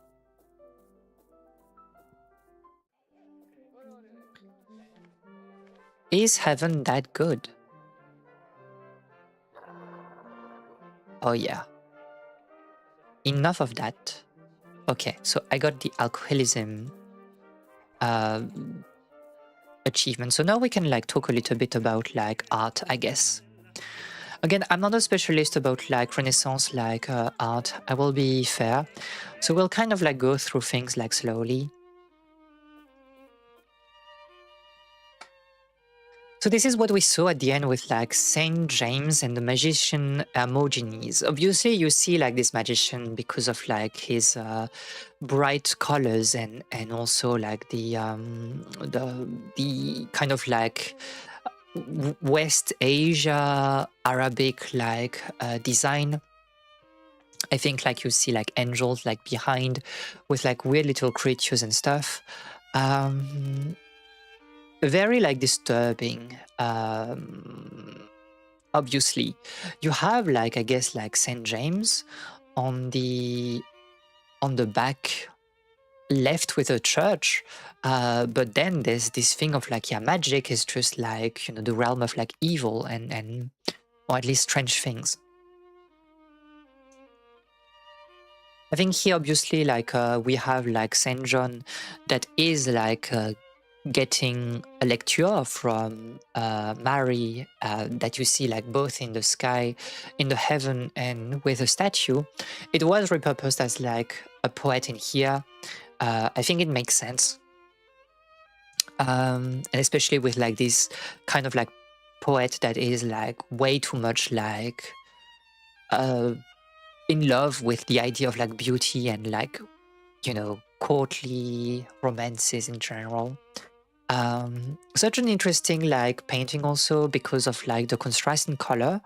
I think like you have like this very like blues on the top of the painting and it kind of like shifts into green and then into red, yellow with like the dress, the coat of like St. John and the ground. Very interesting like color gradient, I think. Kind of like showcasing the difference between like the world of like paradise and then the more like earthly dimension, like grounded. I don't know exactly what this figure on the bottom right is supposed to represent. It's kind of like a lizard, bird, but also like it has the face of like an old man. Difficult to say. So we have obviously like the sheep of fools. I think like this is a pretty like famous painting. I can't remember where exactly like it has been used like again.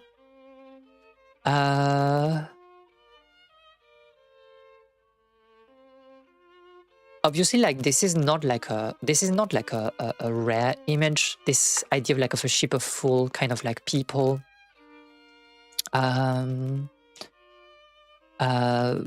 like fighting. It's like a representation of society, right? Like society is a ship, and we have like people fighting in it, being like very not coordinated. And this is obviously like a reversal of like Noah's Ark, that is meant to be like a path to survival and to salvation. And I think like that's like a theme that we'll find like a lot in later centuries. This idea like of a ship full of like, well, fools and people like not working together. Obviously, like this is a reference to motifs like in ancient Greece, but I can't remember where exactly like the ship of fools was mentioned. It is what it is. So we have seen this like portrait of Matthias Müllich that is kind of like mashed up with like the Hieronymus like Bosch, the peddler. Not much I have like to say here. I think here what is like very interesting is that like it seems to be an early work by like Bosch, and you have like very muted colors, obviously meaning to also represent like poverty and stuff. But it's hard to say what it is about. Like you have the dog that seems like extremely like suspicious of like the peddler. So yeah, and beyond that ship, the ship of fools, I'm not surprised. Untitled landscape, I think you can see that we're already like nearing the end of like the 16th century, like very interesting like colors. I like the greens that are like veering into yellow, into blues and stuff on the left. Very interesting like work of shadows. I think also we are like kind of nearing a sort of like proto-naturalist painting here. Everything feels realistic, grounded. You have a very like organic painting. The perspective is also like pretty, you know, it feels natural and not like forced. This is like not a 1-point perspective. It feels like a 2-point perspective. You see like on the left, the trees kind of like making an alley. And you have like 1 point of perspective here, but also you have the entirety of like the landscape on the right that is kind of like the lines are like making a 2nd point of perspective closer like to the middle of the painting. And I think it works well with like this like more natural environment, very like grounded environment. You can see like someone maybe hunting on the bottom and also travelers on the road. Very, you know, subdued like theme subject also for the painting. Very interesting. The buildings for some reason like look very recent. So I don't know where we are set exactly, but yeah, very, very interesting. Like I would have dated that probably like way later. Was it normal to be in the atmosphere you were painting? Or is it more like I'm a goober in my bedroom painting brain pictures? I mean, I think it's like both, right? Like I was talking a little bit earlier of like how we don't take the time to like immerse ourselves in like paintings. We don't look at details like that much.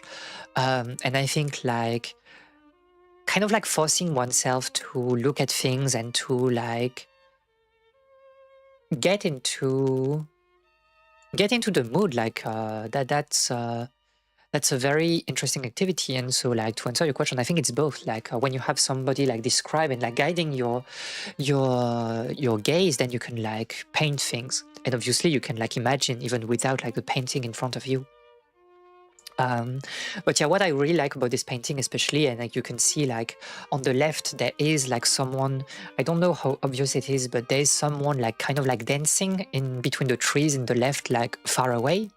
You have this sense of like it feels like a garden that is very much like protected, a grove that is protected, very like comfortable and peaceful on the left side.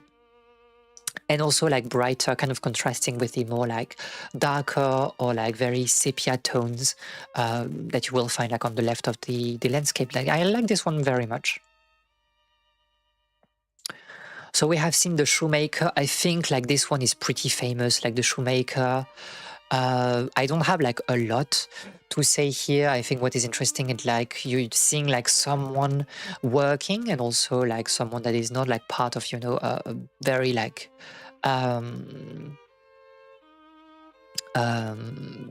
like a high-end artisan, let's say.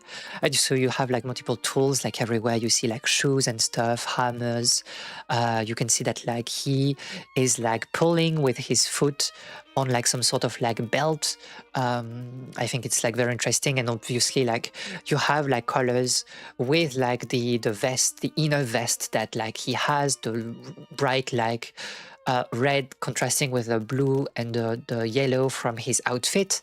The cap also is like surmounted by some white, and you don't find those colors anywhere else like in this painting. And I think it gives like, it focalizes your focus, well, your gaze on the middle of the painting, on the character. And it gives like some flair to something that is very like a mundane scene of like someone working. So very famous picture, that one. So we have obviously the street that was used like in the game, like the market place. I think what is interesting here is that like you have this bakery, but also you seem to have like some sort of clothes on the right side. You have someone like, and I think that's the very interesting part as well, someone like watching from a window on top, and there's like kind of like this, you know, lazy posture here.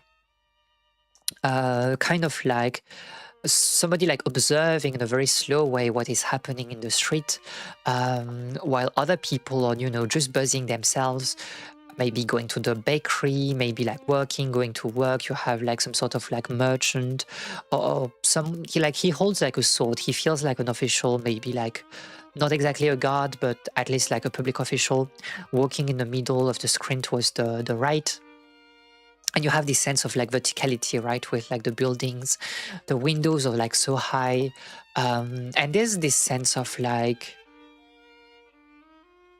I don't know, city life, but at the same time this is not overwhelming. Like it feels like very subdued, and I think this is brought together by this figure like on top, like in the watching by the window.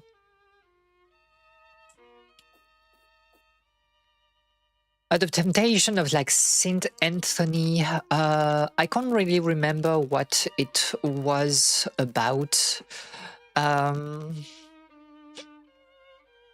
So I won't comment too much. I think like you can see obviously like someone like reading, praying, probably the Bible. You have like Jesus on the cross just in front of him. Books also like on the bottom like of the altar, the stone altar. Somebody is tempting him, and I guess like tempting him to go outside like of the cave, and maybe turning into like the normal, like the world of like outside of like religion. But because I can't remember like what Saint Anthony was about, it's hard to tell. Let me check quickly.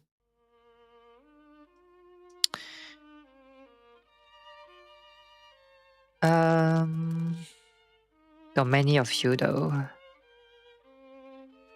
Anthony the Great, Christian Saint and Desert Father.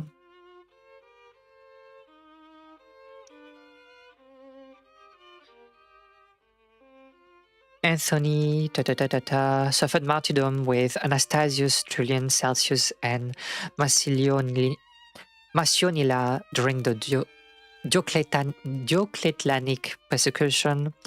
Denouncing the Roman way of life, he lived as a desert hermit. He wished to live in complete solidarity with God. So I guess this is it. Like he has been like brought back like to the world of like society when he wanted to be like in this cave, right? Or in this like small house at the very least. But you can see also like some sort of like demons and like a boar kind of like getting out of like the barn or the house. So very interesting. The Tower of Babel, we talked about it. Like I think again the colors are very striking, especially this clash between like the red and white of like the tower with like the brighter blue like on the horizon. We talked about it. So we talked about that, like I think like the two sides of like those virgins and like the relationship with like the world and also like heaven, spirituality, and this like central figure kind of like finding like a middle ground to some extent. And you can also see it, I think, in the motifs, right? Like you have masks that are supposed to be comedy, and of course, like this is not like art. Obviously, there is like sacred art. There is sacred like drama representation, what we call like mysteries. Things that were not necessarily recorded in like historical documents and stuff, but you have this idea of like, well, yes, we can like find art that is still like sacred and in accordance to like the Lord's teaching. A very interesting, like you can see immediately that we're at a later period, I believe, because it feels like Dutch painting very much. You have like those colors that are like muted, but with this very bright sky, I believe. Like the sky being so realistic to some extent is for me like such a sign of like Dutch painting. You can see like buildings also that are very like muted in colors, except for like a small like patches of like yellow and browns and gray that are giving like some texture to the building. And yeah, very like mundane representation of like things. It's difficult to say more about like this because we don't know much about like until like we can identify what city it is. There's like not much we can say. What is obviously like always a thing with Dutch painting is that the representation for like the towns are idealized a little bit. Sometimes you have like a city that has been destroyed by war or something like this, and the painter will like paint the city like in a way that feels like very vivid, because he wants to push back like the actual damages of like the war and kind of like promote the idea like of peace and prosperity. And you find also like interesting things where buildings and perspective will be like kind of like crushed together to some extent to fit like more buildings than you could actually see in real life. And that's part also of like the poetic imagination, artistic like blur, to give like more, I don't know, coherence or just composition, balance to the entire thing by, you know, pulling things like closer together.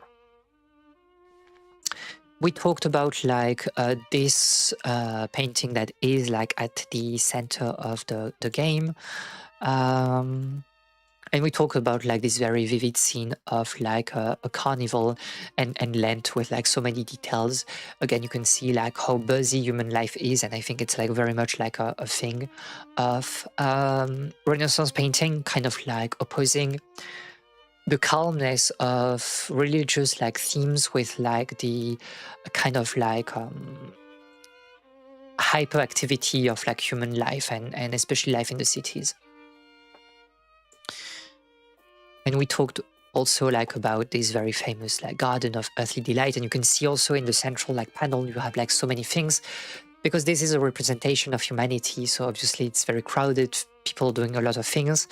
Unfortunately, we cannot zoom on this one, but like if you enjoy like paintings, if you enjoy like Bosch, if you enjoy like all those things, take like 10 minutes at some point and kind of like get a reproduction of this in very high quality, high resolution, so you can zoom on details and kind of like appreciate like all the things that there is.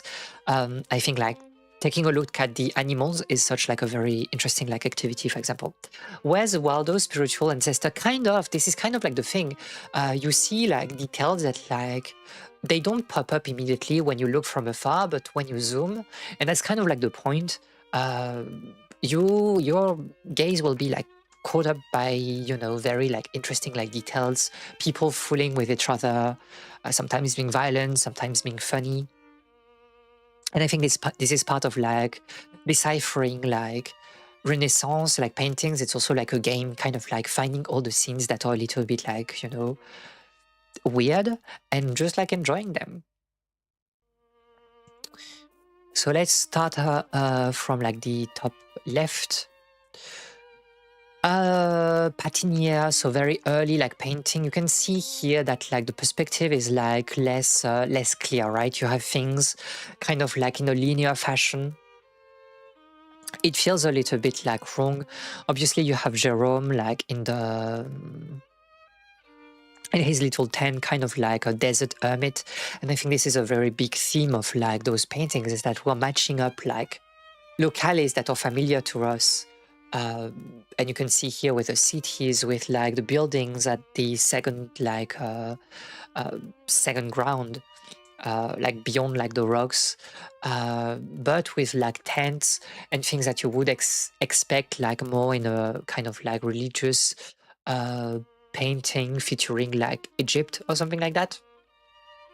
So very interesting. And you can see like animals racing each other like on the right. So the natural life of, you know, secular society, and then this like hermit on the left, Saint Jerome, kind of like trying to live only with God. Very bright colors. Again, you find also this progression, right, between like blue, green, and yellow that like painters at that time enjoyed a lot. So I think this one, like we could talk for, you know, hours and hours. I think like what is very interesting here, obviously, is the choice of like paintings featured. Again, it says a lot about like Archduke Leopold Wilhelm. It's probably like a commission to David 10 years the younger. And so obviously this is meant to represent like a certain type of art. And you can see that like we have not that many religious topics. We have, or at least we have like religious topics, but also like mythological topics. Although you have like David and Goliath like on the left, but this is also surrounded by like paintings, portraits of like rich people of that time, influential people of that time. And I think it represents kind of like the shift in taste of like this new, you know, aristocracy, nobility that is finding some interest in like the new wave of like fine art. I'm amazed at how much the objects feel like they make sense in the universe of the painting, but they're mostly gibberish. Because again, I think they're embracing this chaos, right? Like it doesn't make any sense, but the thing is like it's not supposed to make any sense. If you check like paintings from that period or even later, you will see a lot of like inconsistencies and even like perspective inconsistencies. You will see like thumbs or hands that are too big put in like the wrong place and all. But this is voluntary. This is not like a mistake. Like I know people think about like the AI thumb, for example, you know, the AI finger, because the finger has not been placed in the correct position. This is actually something that you will find in like very early like paintings, because it was meant to challenge like the viewer in being like, this is not reality. Our point is not painting reality. That's something that would happen later in the history of like art. Our goal is to tell something, and that's why like you have things that seems like completely out there. Microphone audio just got a little bit concrete. I don't know what is happening. That might be because of noise suppression. Let me check. So you won't hear any music for now, but filters. Yeah, I have noise suppression on for some reason. I'll press, I disable it. Maybe it will be better. But yeah, I think this scene also like talking about like things that are very like insane. You see here things that don't make any sense, like, right? Dutch proverbs, so obviously things are really out there. You can see on the top left like people like holding knives, like cards. They are playing cards by the window. The cards are like also falling like on the eaves of the house. You see people like kind of like I don't know, a man hugging a sort of like wooden pole and eating it, a woman like putting like a devil in like, I don't know, wrapping the devil in like some sort of clothes, somebody like trying to fight the wall with like a knife or something like this. Very out there, right? You see a lot of very different things, and obviously I expect that all of those are references to again, proverbs and stuff like this, or maybe tales that were very common in Holland at that time. But again, here, the goal is not to make like something realistic. It's to tell, give like a snapshot of like society to some extent. And I think it's very interesting, like for us to kind of like observe like those paintings and be like, yeah, life back then was also weird. Obviously not as weird as like we see in those paintings, but people have always been like, to say that like in a very like modern way, people have always been like brain rotted to some extent. It's just that the documents that we got, they don't show that necessarily, and also like we don't have access directly to the mentalities of people back then. And I think those paintings kind of like are interesting to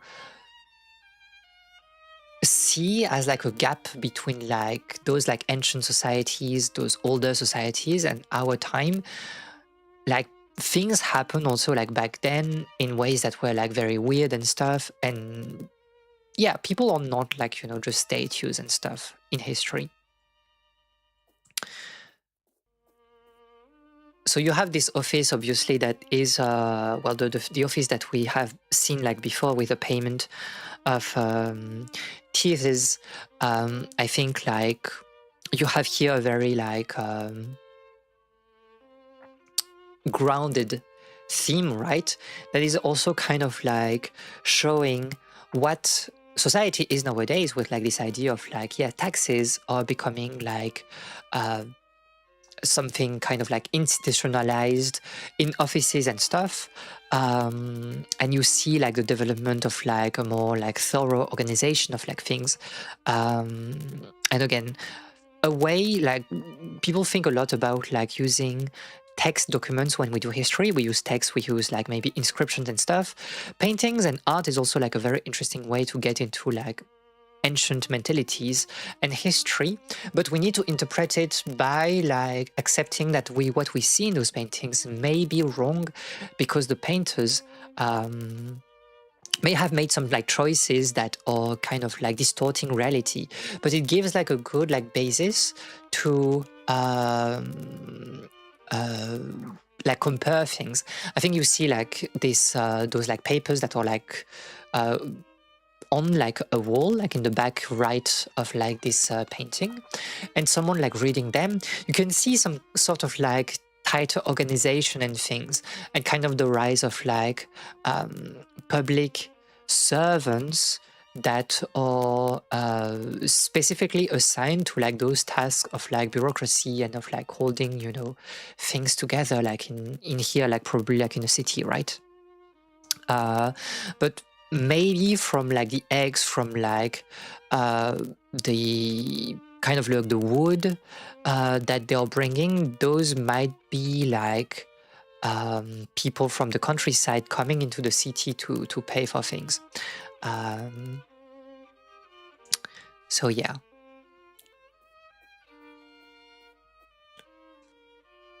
So the surgeon, obviously, I think like the interesting part of it is like showing kind of like the development of medicine. You have some sort of like operations that are going on, probably some kind of like leech like surgery or like operation going on.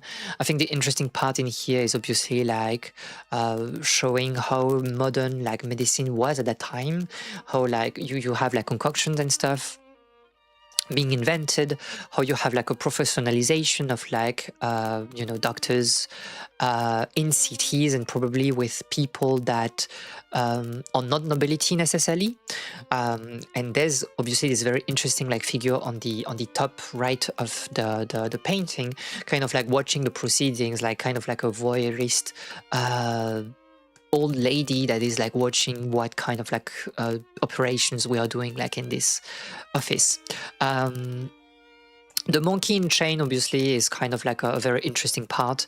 I think it's like showing also how we have people coming from very far away, you know, because we are past the exploration age at, you know, the late 17th century, and you have like herbs and things coming from like all parts of like the world. and kind of like being used in those like medicinal like offices. And obviously the monkey has come from afar, but there's a sense of conquest, right, with like the monkey being like chained. The placebo meta was crazy back in the day. Kind of like, you know, we are like just doing things. They were just doing things as best as they thought it would be. But obviously, like, medicine was extremely like experimental and also like rooted in superstition. We know like the danger of like you know, leeching and like sucking blood from people as a way to like purge their body from like you know, illnesses and stuff. It is what it is. The fish stall that was kind of like the inspiration for like the market outside. I think what is very interesting here is that the number of fish that have been caught, and you see like way more than just like fish, right? You see like eels, you see like a lot of is it like a beluga, maybe like a dolphin? You have many different animals, and it's kind of like showcasing the richness of probably like Northern Sea, Northern Europe, like fisheries and stuff. And I think it serves as a very like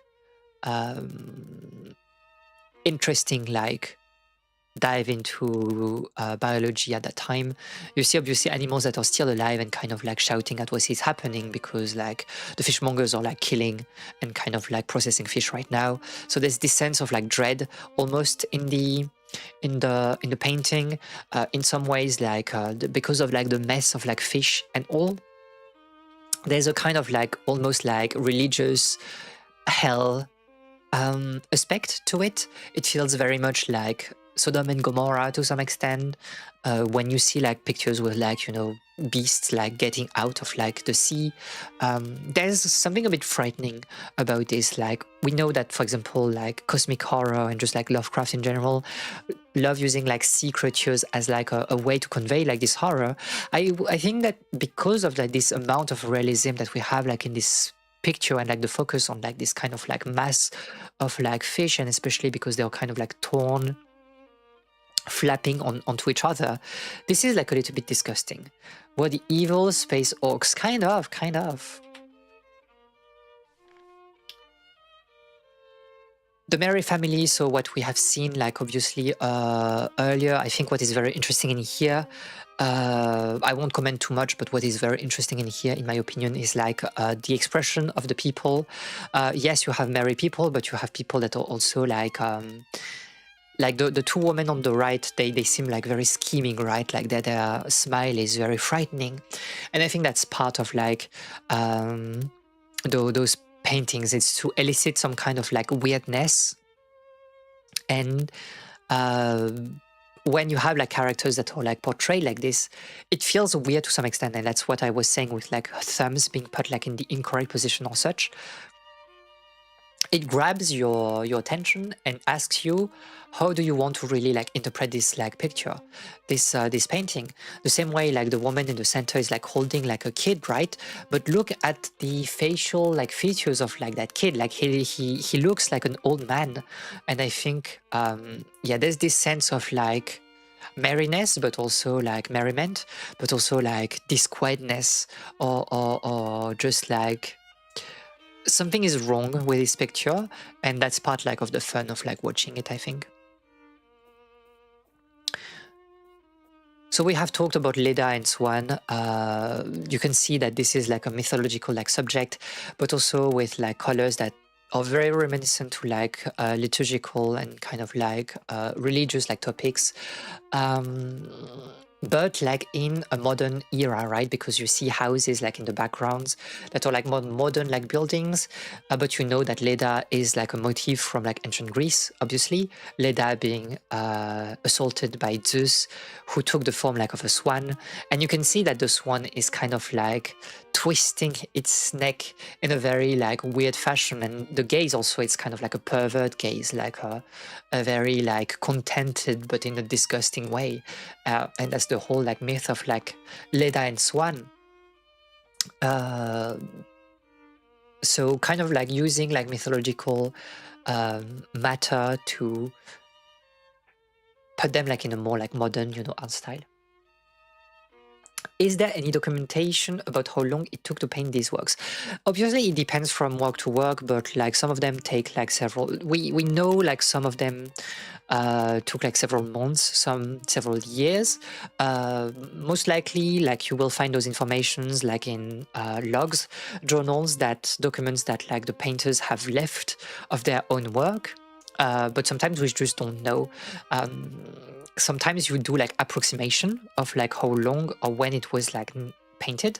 You can see here that like for this painting we have like a time span, like it has been painted somewhere between like 1508 and 1515, and we know that probably because like we have this Francesca Melzi that probably did other paintings, and you will logs and you will like try to like compare like this particular painting with like others that she did and kind of like see if the brushwork is the same, if like the style is the same, if like there's any information that can like give like what we call a terminus antiquem, meaning like a date, a maximum date at which like the painting has been like painted, because afterwards like it wouldn't make sense. What is like a very obvious like terminus antiquem in like paintings, for example, is the inclusion, for example, of buildings, of people that should not be here if we were like in, because they would not be born like yet, right? So it kind of like puts a starting date to estimate like the date of painting.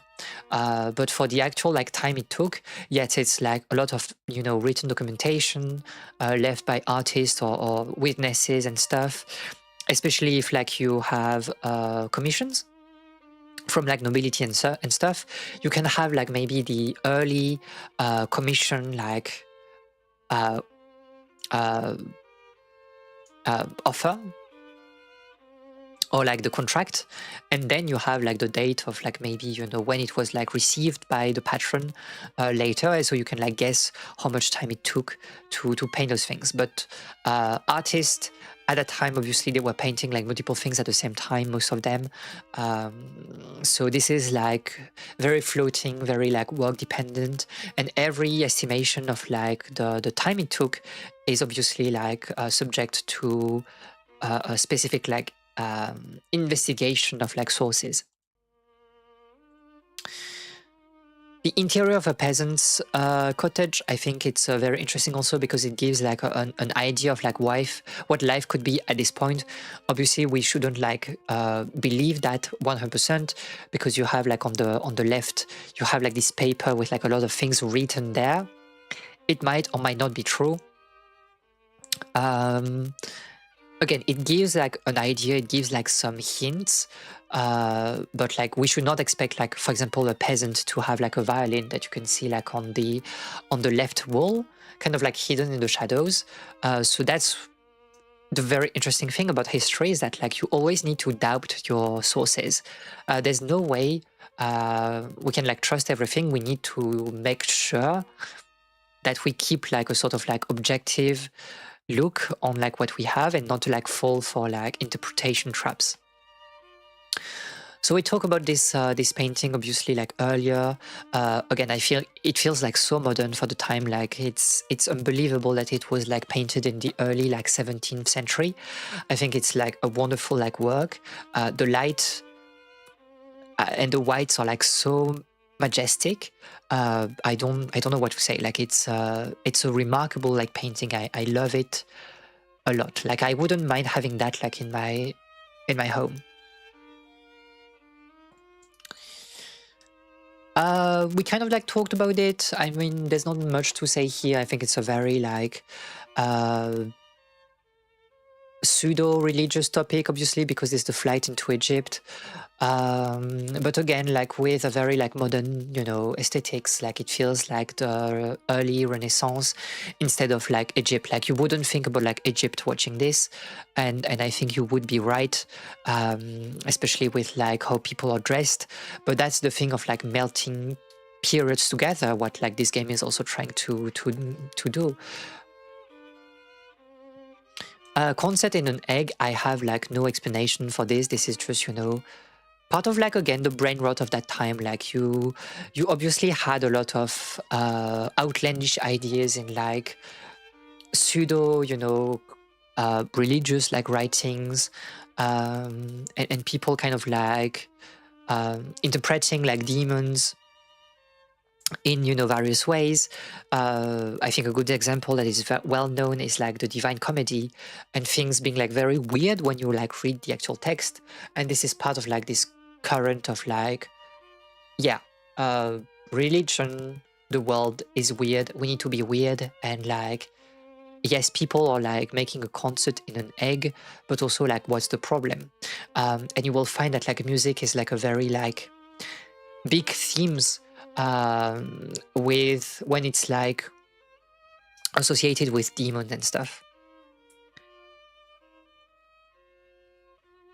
Doctor's Visit, I think, again, like here, the weird thing is obviously like the expression of like all the characters, it doesn't make sense. Why is like the woman like so happy, the old crone so happy? Why is like the woman in bed like lingering like this, kind of looking at the doctor that way? You can interpret that however you want.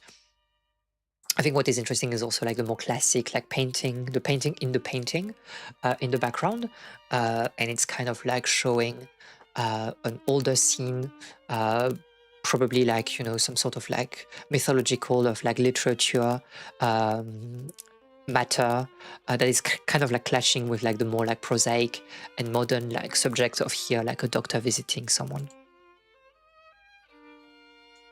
So street scene, same thing, I think, like verticality and stuff, not too much to say about this, to be honest. Colors are interesting, obviously. Here again, you have like another take on like by the same like painter Van Ostad, with like a cottage interior, but like look at how the colors are somber inside, and it seems like outside feels like so rich, so colorful. You have like some sort of like glass work on the window. I think this is also like an exaggeration. But kind of like gives, you know, like a first approach into like peasant family. I would say it feels like to some extent closer to like a city family, or at least like a house that is closer to a city. But again, poetic license. So peasant before an inn, like showcasing like that, you know, inns, and also like the vivacity of like how vivid country life was for peasants. Like people were not like depressed necessarily, people had fun, and I think this is very important to remember. And you see also like more noble or aristocratic characters, like with the way they are dressed, so kind of like people mixing together. It's interesting. That this one like feels like way older like than the previous one, right? Some of these inner city settings look a lot like old town part of Stockholm. Obviously, because I think like Stockholm, I think like it's a very horizontal city, if I'm not mistaken, because they wanted to preserve like the aspect of like the city.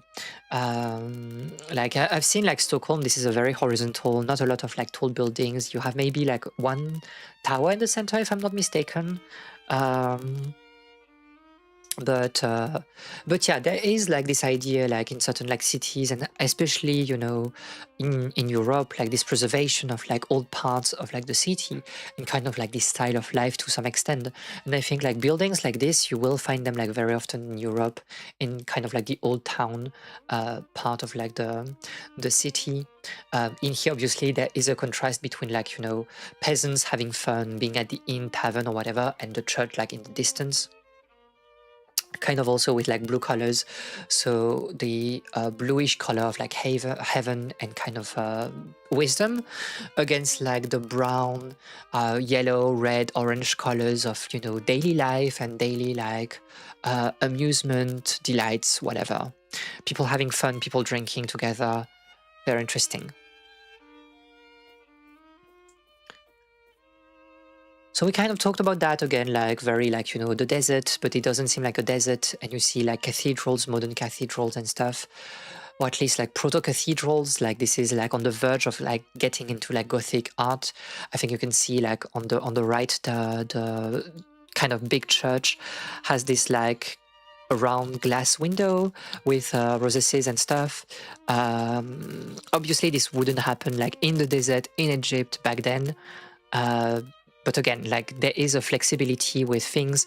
You can see like camels like passing under the rock, kind of again like playing upon the how blurred geography is in like those type of like paintings.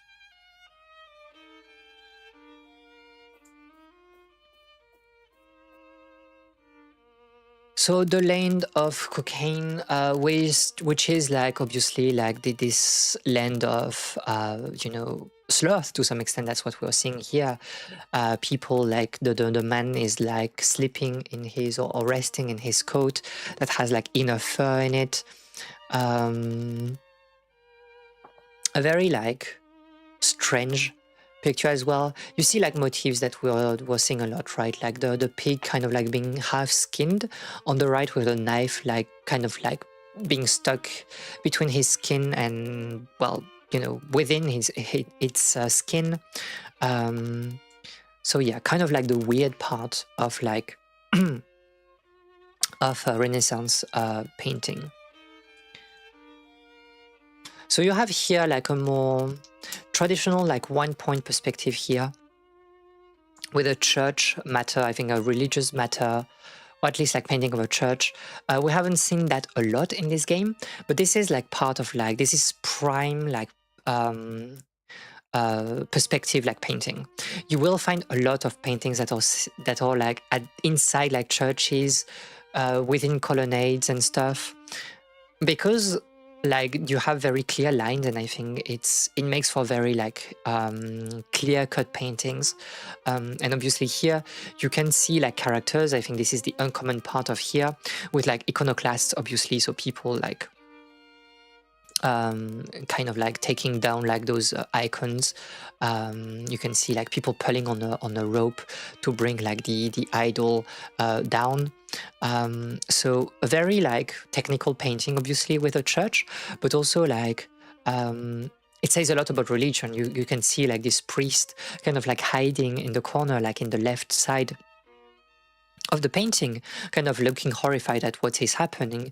And it's like a sign of, you know, how flexible religion is at the time for people, and especially with like the Protestant and reformists becoming like a big part of like you know, Central Europe. You have this new approach to like Christianism, and I think it's like very interesting. You see on the right already like a statue being broken, like an idol being broken, and half of it like being like on the floor, like, you know, fallen here. So kind of like this kind of like blasphemy of like, you know, classical Catholic culture, and at the same time like the person on the bottom left is just like chilling like on the stairs, like being like, yeah, we are like bringing the statue down, but what's the problem? Like I hold no reverence to it. I think it's like that should disappear. And again, like a new way to approach religion, a new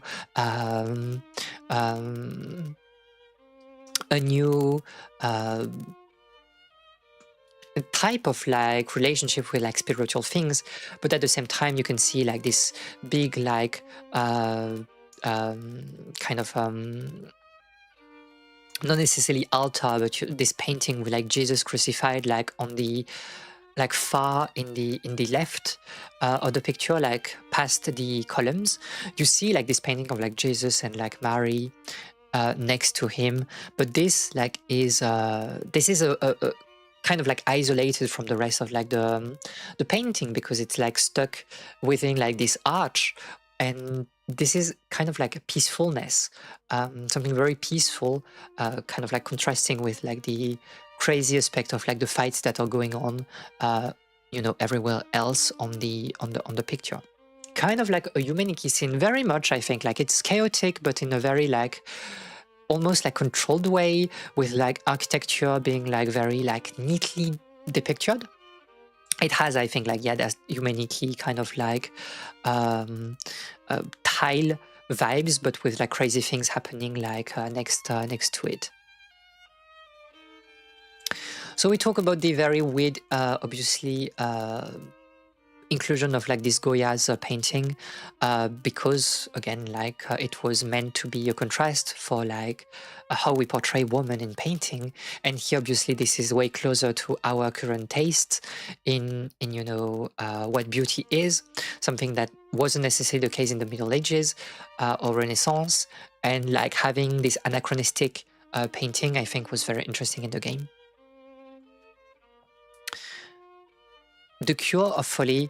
So this is like a very weird thing. So obviously he is meant to be like crazy, and people are kind of like, you know, opening his brain, his like skull to like remove what is wrong in him. But obviously, like, this is very weird, and this like the weirdness of this scene is kind of like complemented, or at least like heightened, by how casually like all the characters go through it. You have like this sort of like nun or whatever that is kind of like just watching with like a book on her head, like what is happening in here. And I think it's like, yeah, taking those like almost like outlandish, very weird matter and just like portraying it in a very like matter-of-fact weird way, and that is meant to elicit some sort of like fun for like the person like watching.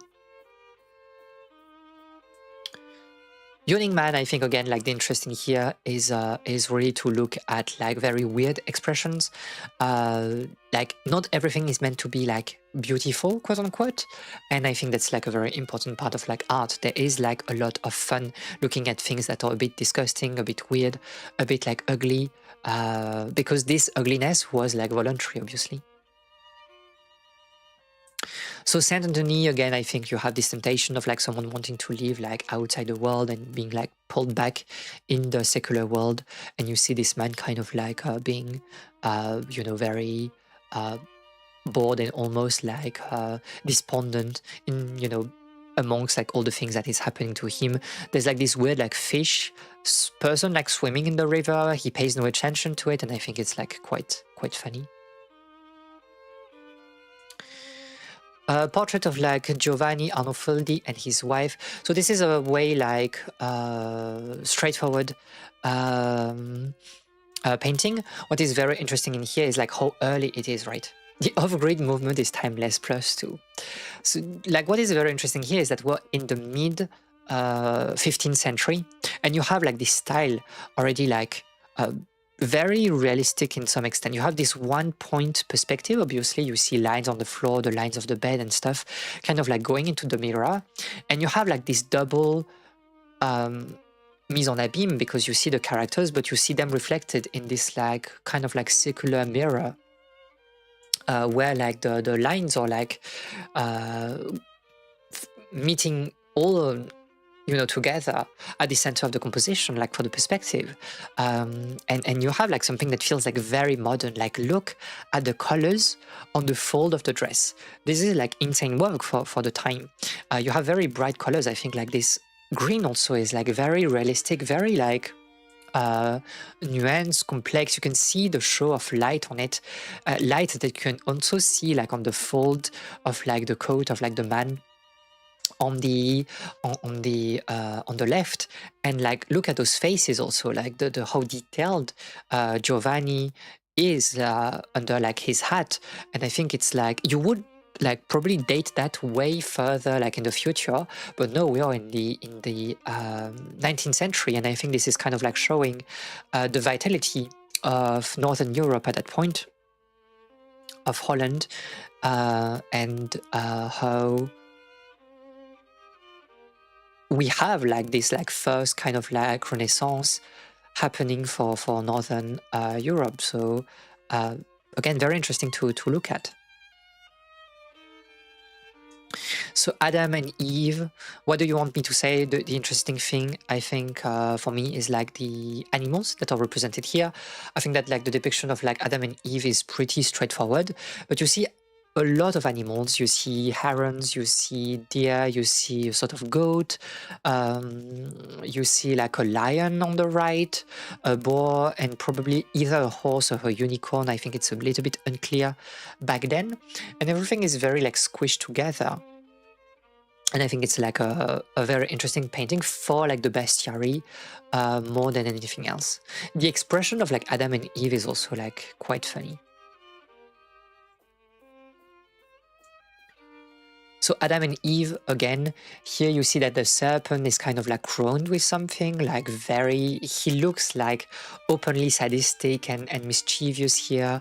So very interesting. And you see like different expression, right? Like on the right, Eve that you can see here, like on the edge of like the screen, is kind of like, she is the temptress, but like in the left, the middle picture, the one we're watching, Eve is kind of like more despondent and almost like gazing at our eyes. And I think it's very interesting when like Adam is a little bit lost, or at least he sees the snake but doesn't know what to do necessarily. And here it's also like a very like mourn and dead like painting. You can see that like the tree is almost dead. There's only like one fruit in it, compared to the painting on the right where it's like full of like fruit.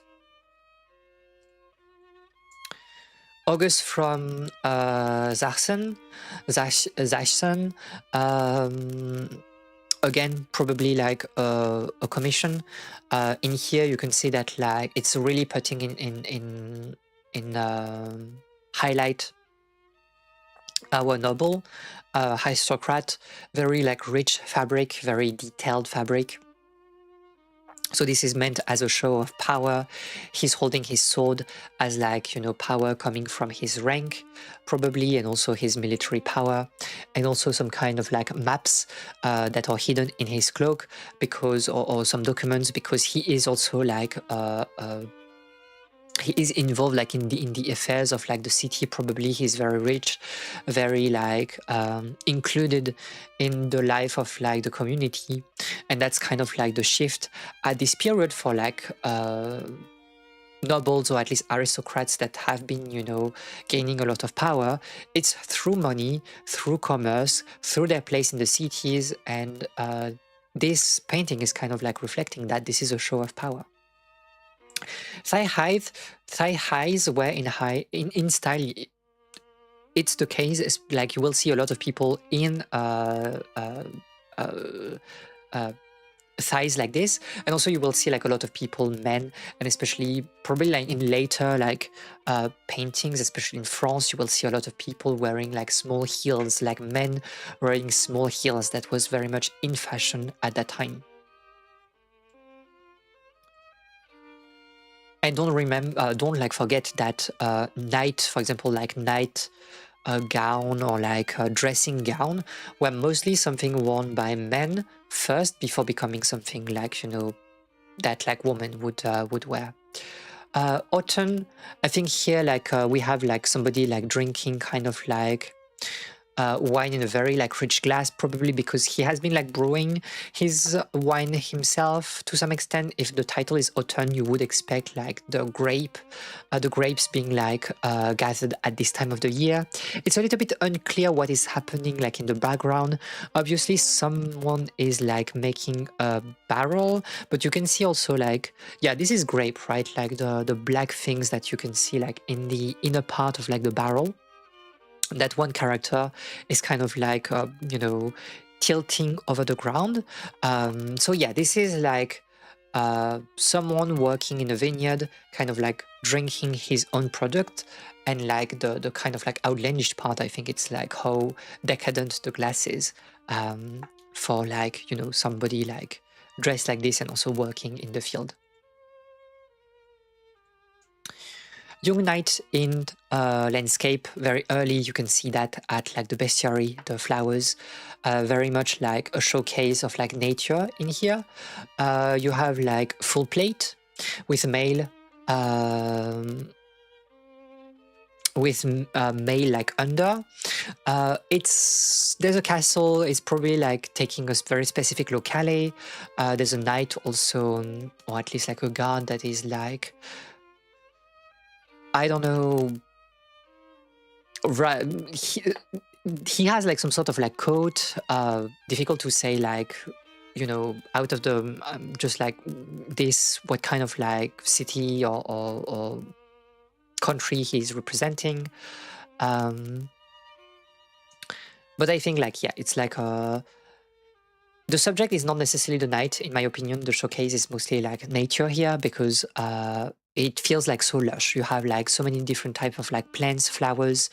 You see like little creatures, dogs, birds, mammals, and things like in the sky.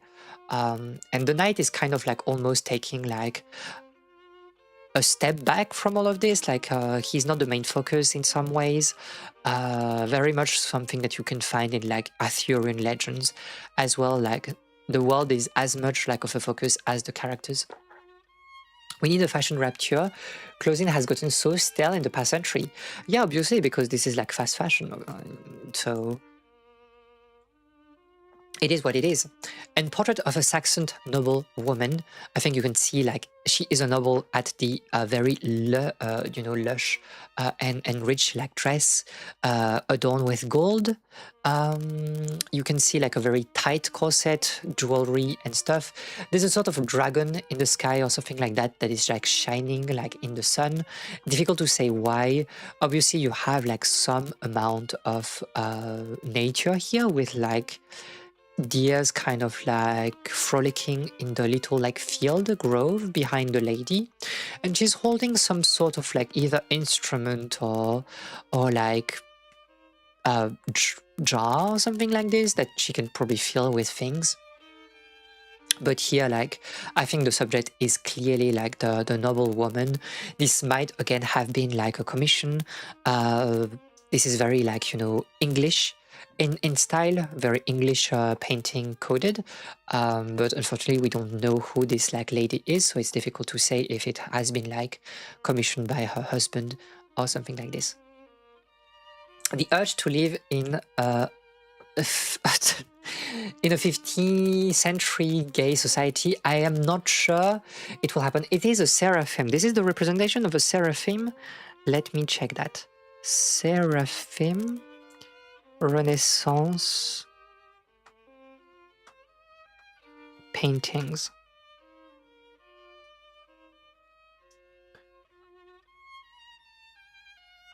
You might be right. You might completely be right, yes.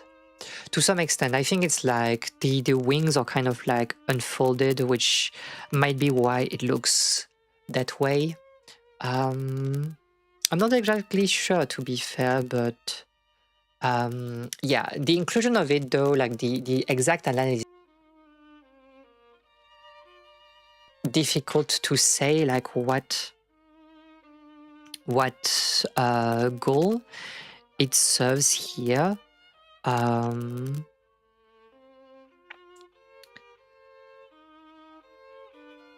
But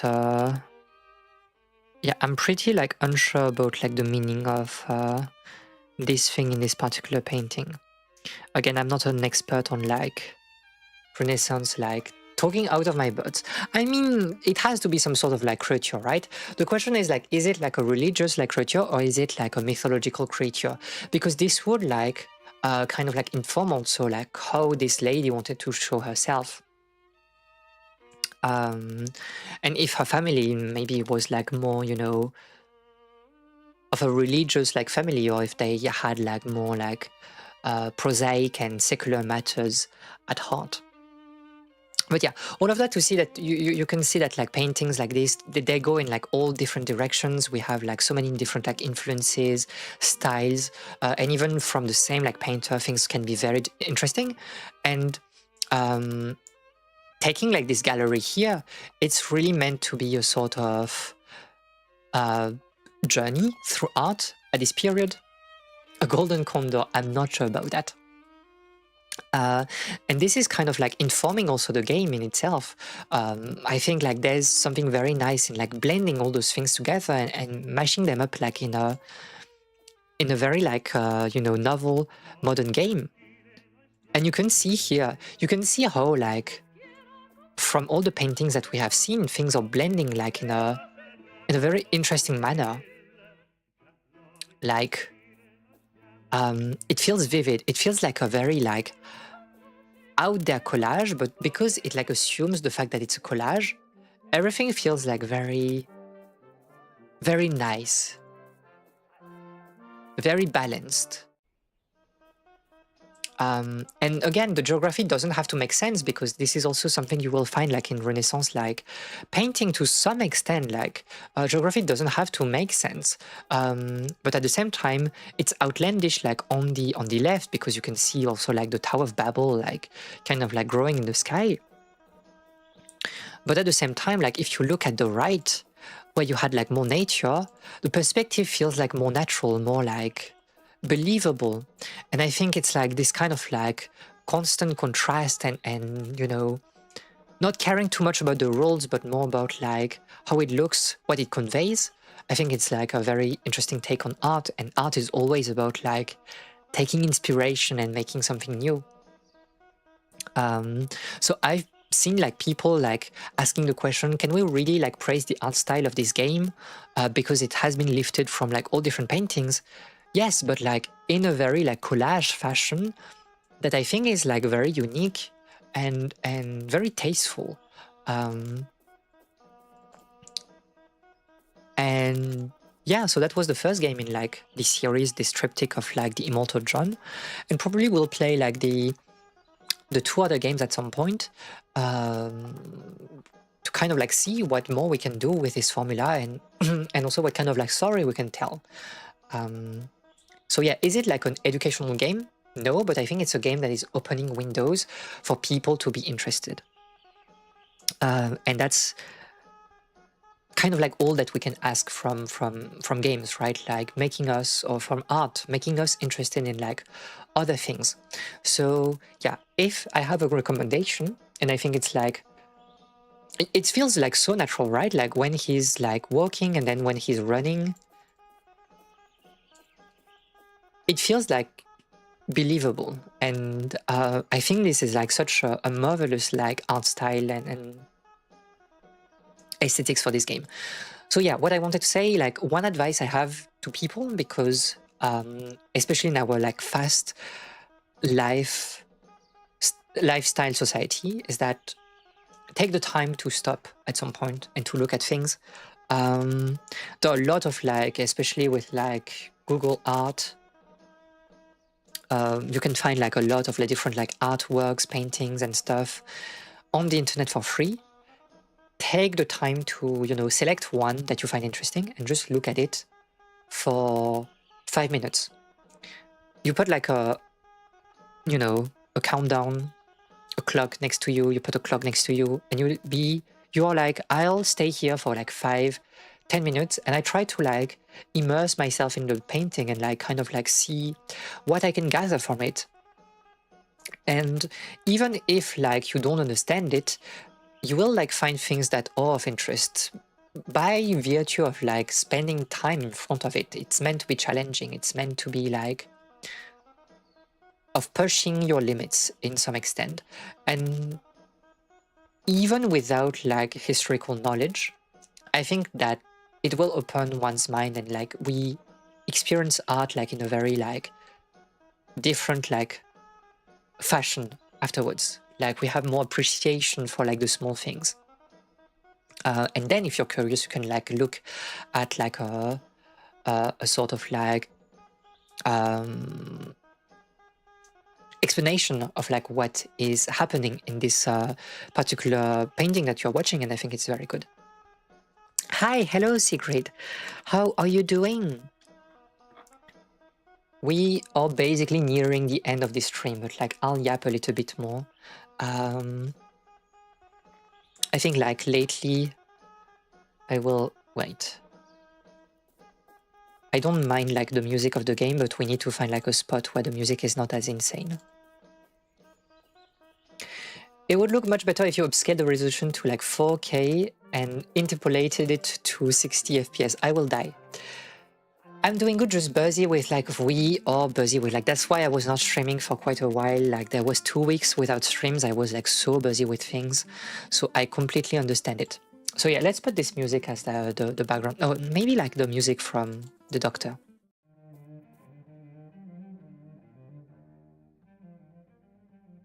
You know what? I like it. Let me show you like a painting. Oh, you don't hear the music because it's pausing. Well, it is what it is. Then I'll put... Oh, maybe I will get like striked also by this game. No, because of like the classical music that was playing in the background. Hopefully I'm not getting like killed, but it is what it is. Look at those cello fingerings. So true, so true. Wait, I'll just give me 2 seconds so I can like set up a new screen. I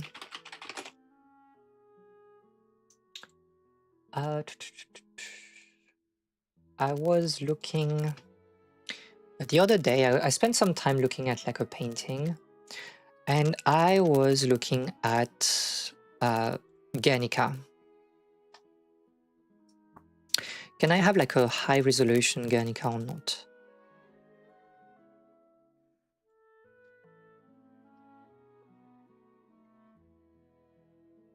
Will you show me the painting or not?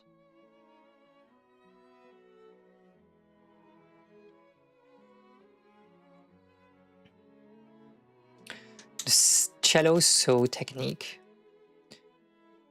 Wait, we just don't have like a better... There's no way.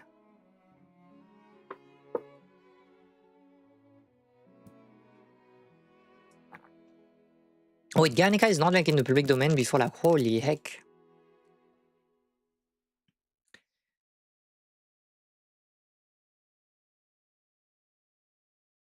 Sorry, but AI can enhance it. It's crazy. Oh, this is not like a... This is very small resolution, I'm afraid.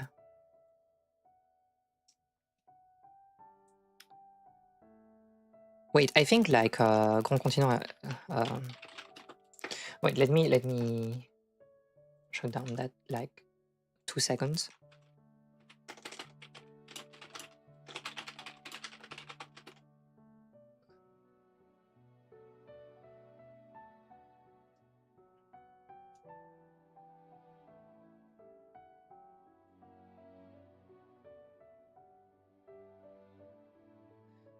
Okay. So the tale with like Guernica is that like some Nazis at some point were entering like Picasso's workshop, and they asked like, were you the one like painting this? And Picasso said, no, it's you. You did this. So I think like, again, you see this picture, you see this painting, and it's if you're in a museum, like you could like spend a very limited amount of time, you know, watching it. You could like, you know, pass in front of it, maybe look at it for like 20 seconds and kind of like stop there. But I think what is very challenging is like, okay, I am spending like 10 minutes in here.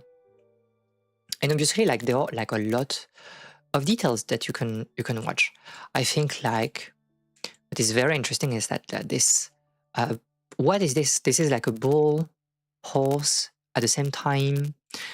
You have like this phase that is like, that doesn't make any sense. And you see like also the, you know, previous attempt of like drawing an eye, but it has not been completely removed from it. It has been like painted over, and you have this like 2 levels of chaos happening here. The chaos from like the structure and the way like the head is looking right now, but also like you see what has been like drawn beforehand and is still visible. And this participates to like kind of like the destruction of like what life should look like. Because again, like Guernica is really about like the collapse of like humanity, the collapse of like life in the verge. Well, when like Europe was like in the verge of like being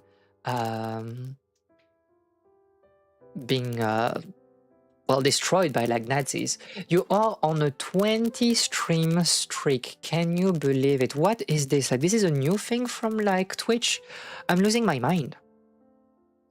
I think here what is very interesting is that you can see like this kind of like sword that the character is like holding, but the character has been like split, cleaved in two already. Kind of also like being trampled by this horse, and you see like this flower, maybe like a sign of like reconciliation or peace, but at the same time the flower is like almost invisible. So you have like this very like grotesque aspect of everything. Everything feels like disconnected, disjointed. Characters are looking weird. Characters are being like are broken apart by like animals and stuff. It seems as if like a mother, right, is grieving like her son or something like this. But again, in such like a manner that everything feels horrific. Like, whose hand is this?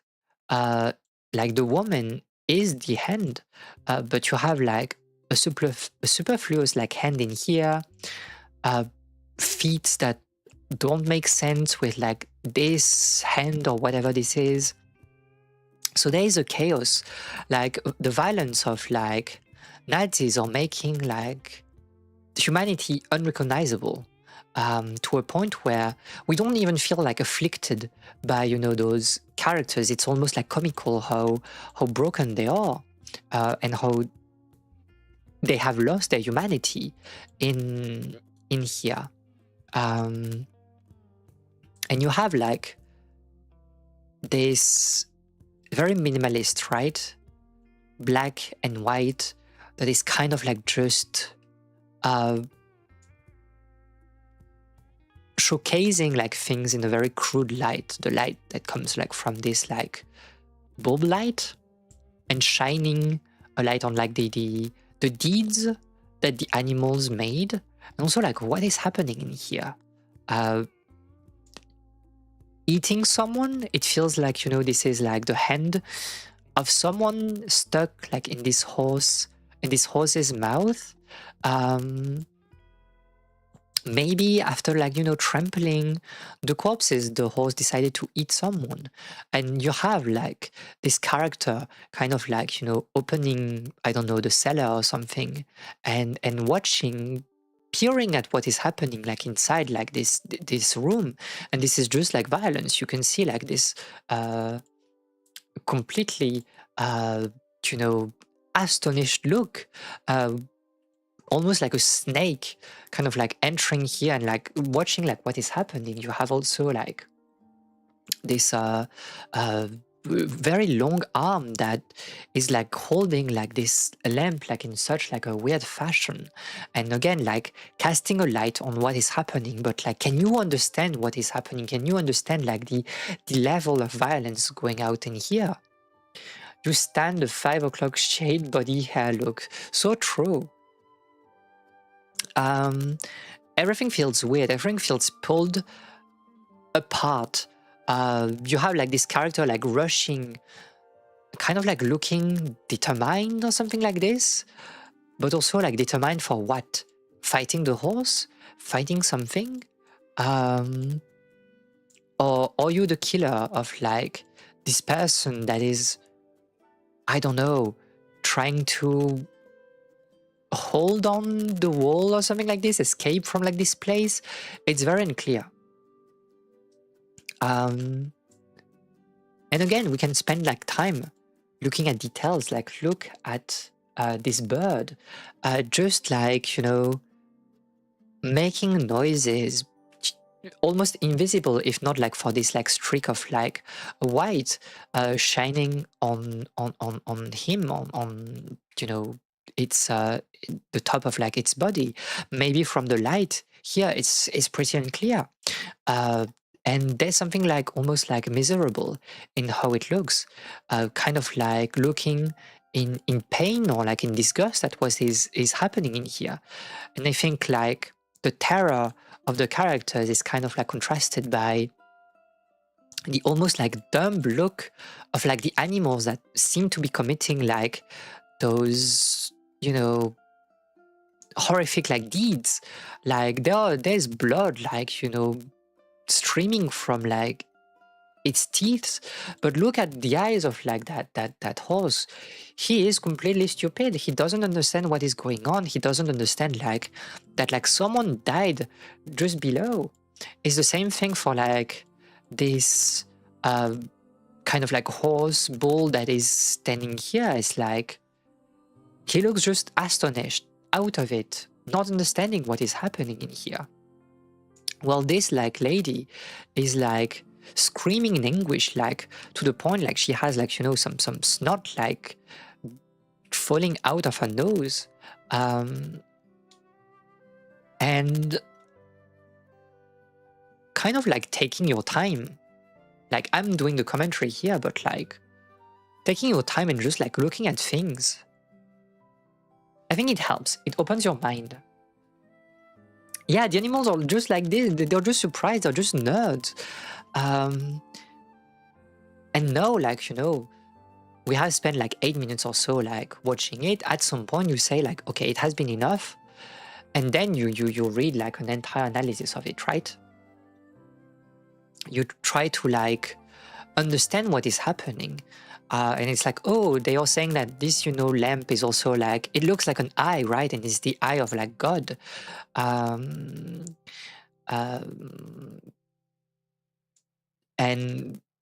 again, I think it's like very interesting to kind of like talk about like those things. It kind of like also the thing with like this about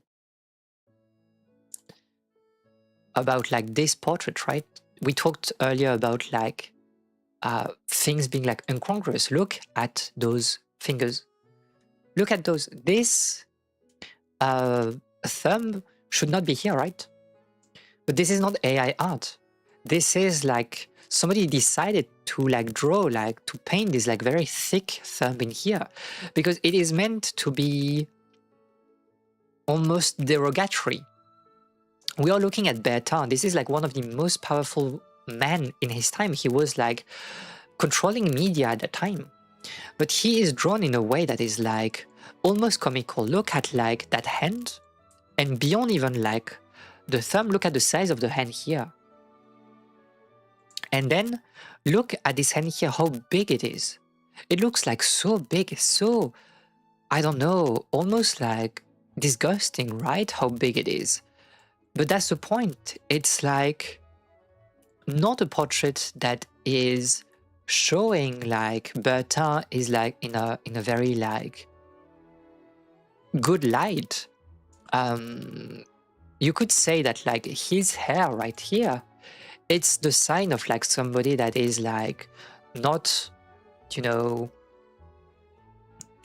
taking time to care about like how he looks, either because he's very unrefined or because he's a man of the action. He doesn't like care about like, you know, the appearance. What matters is like the money he's making, the media deal that he's making. And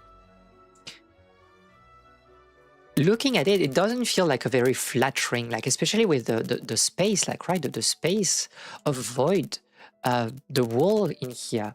He's not like exactly centered. He's like kind of like crushed down by the wall atop of him. And so it's like, what are we doing here? This is kind of like an irreverent like painting.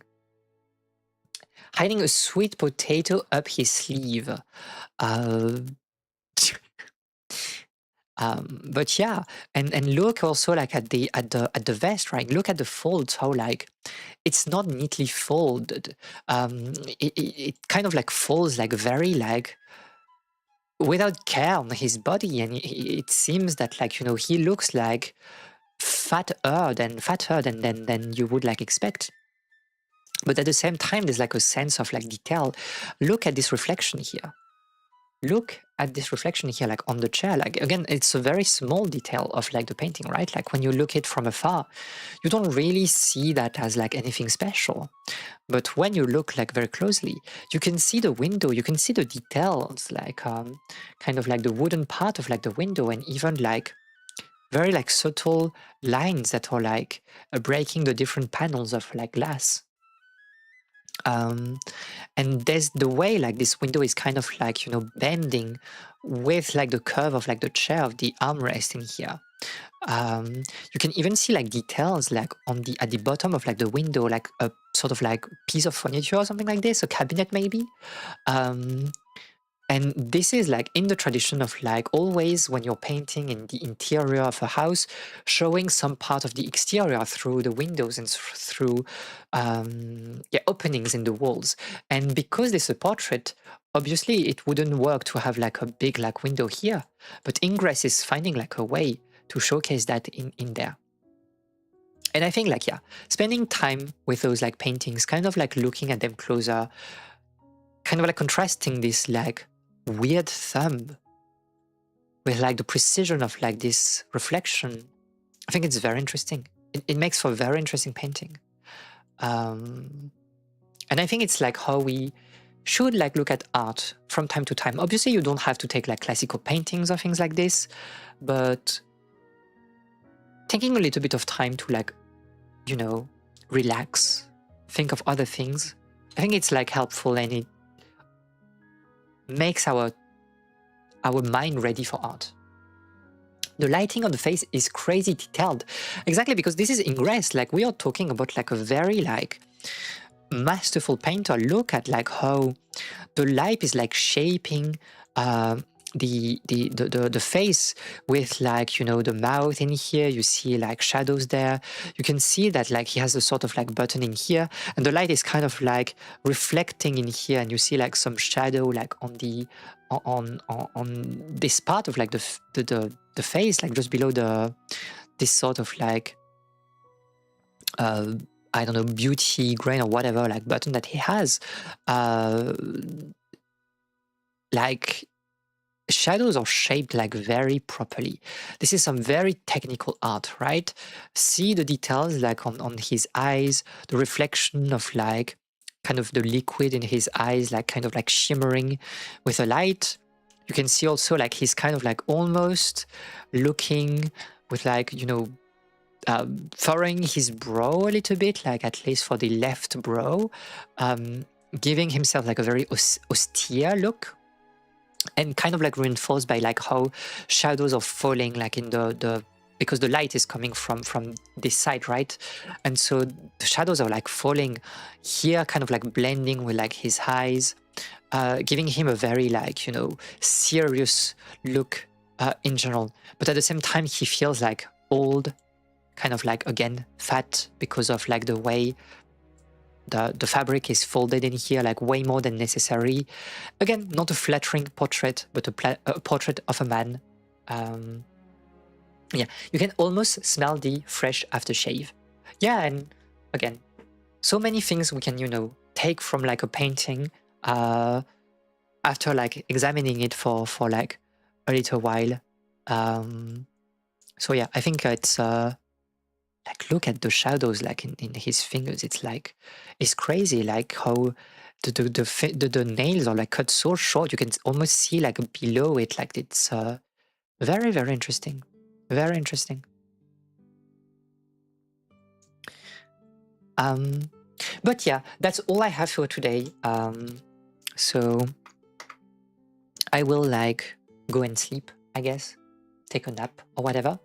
But yeah, I hope that it was like interesting. I wanted to talk about art a little bit and kind of like use the game as like a medium to talk a little bit about paintings, about how to approach like art, how I approach art in my life, and how like I, you know, keep like those things in my memory, because they can resurface when I'm sometimes I think of like other things. I had an amazing 20 minutes. I'm so glad you had an amazing 20 minutes Hopefully I will stream more at some point. I'm kind of lost in the weeds between the video essay, other projects and stuff. I think I'm stuck in the mines. This is so bad. But yeah, I will say maybe next week, if I manage to like deal with it, I wanted to do like an introduction to sociology.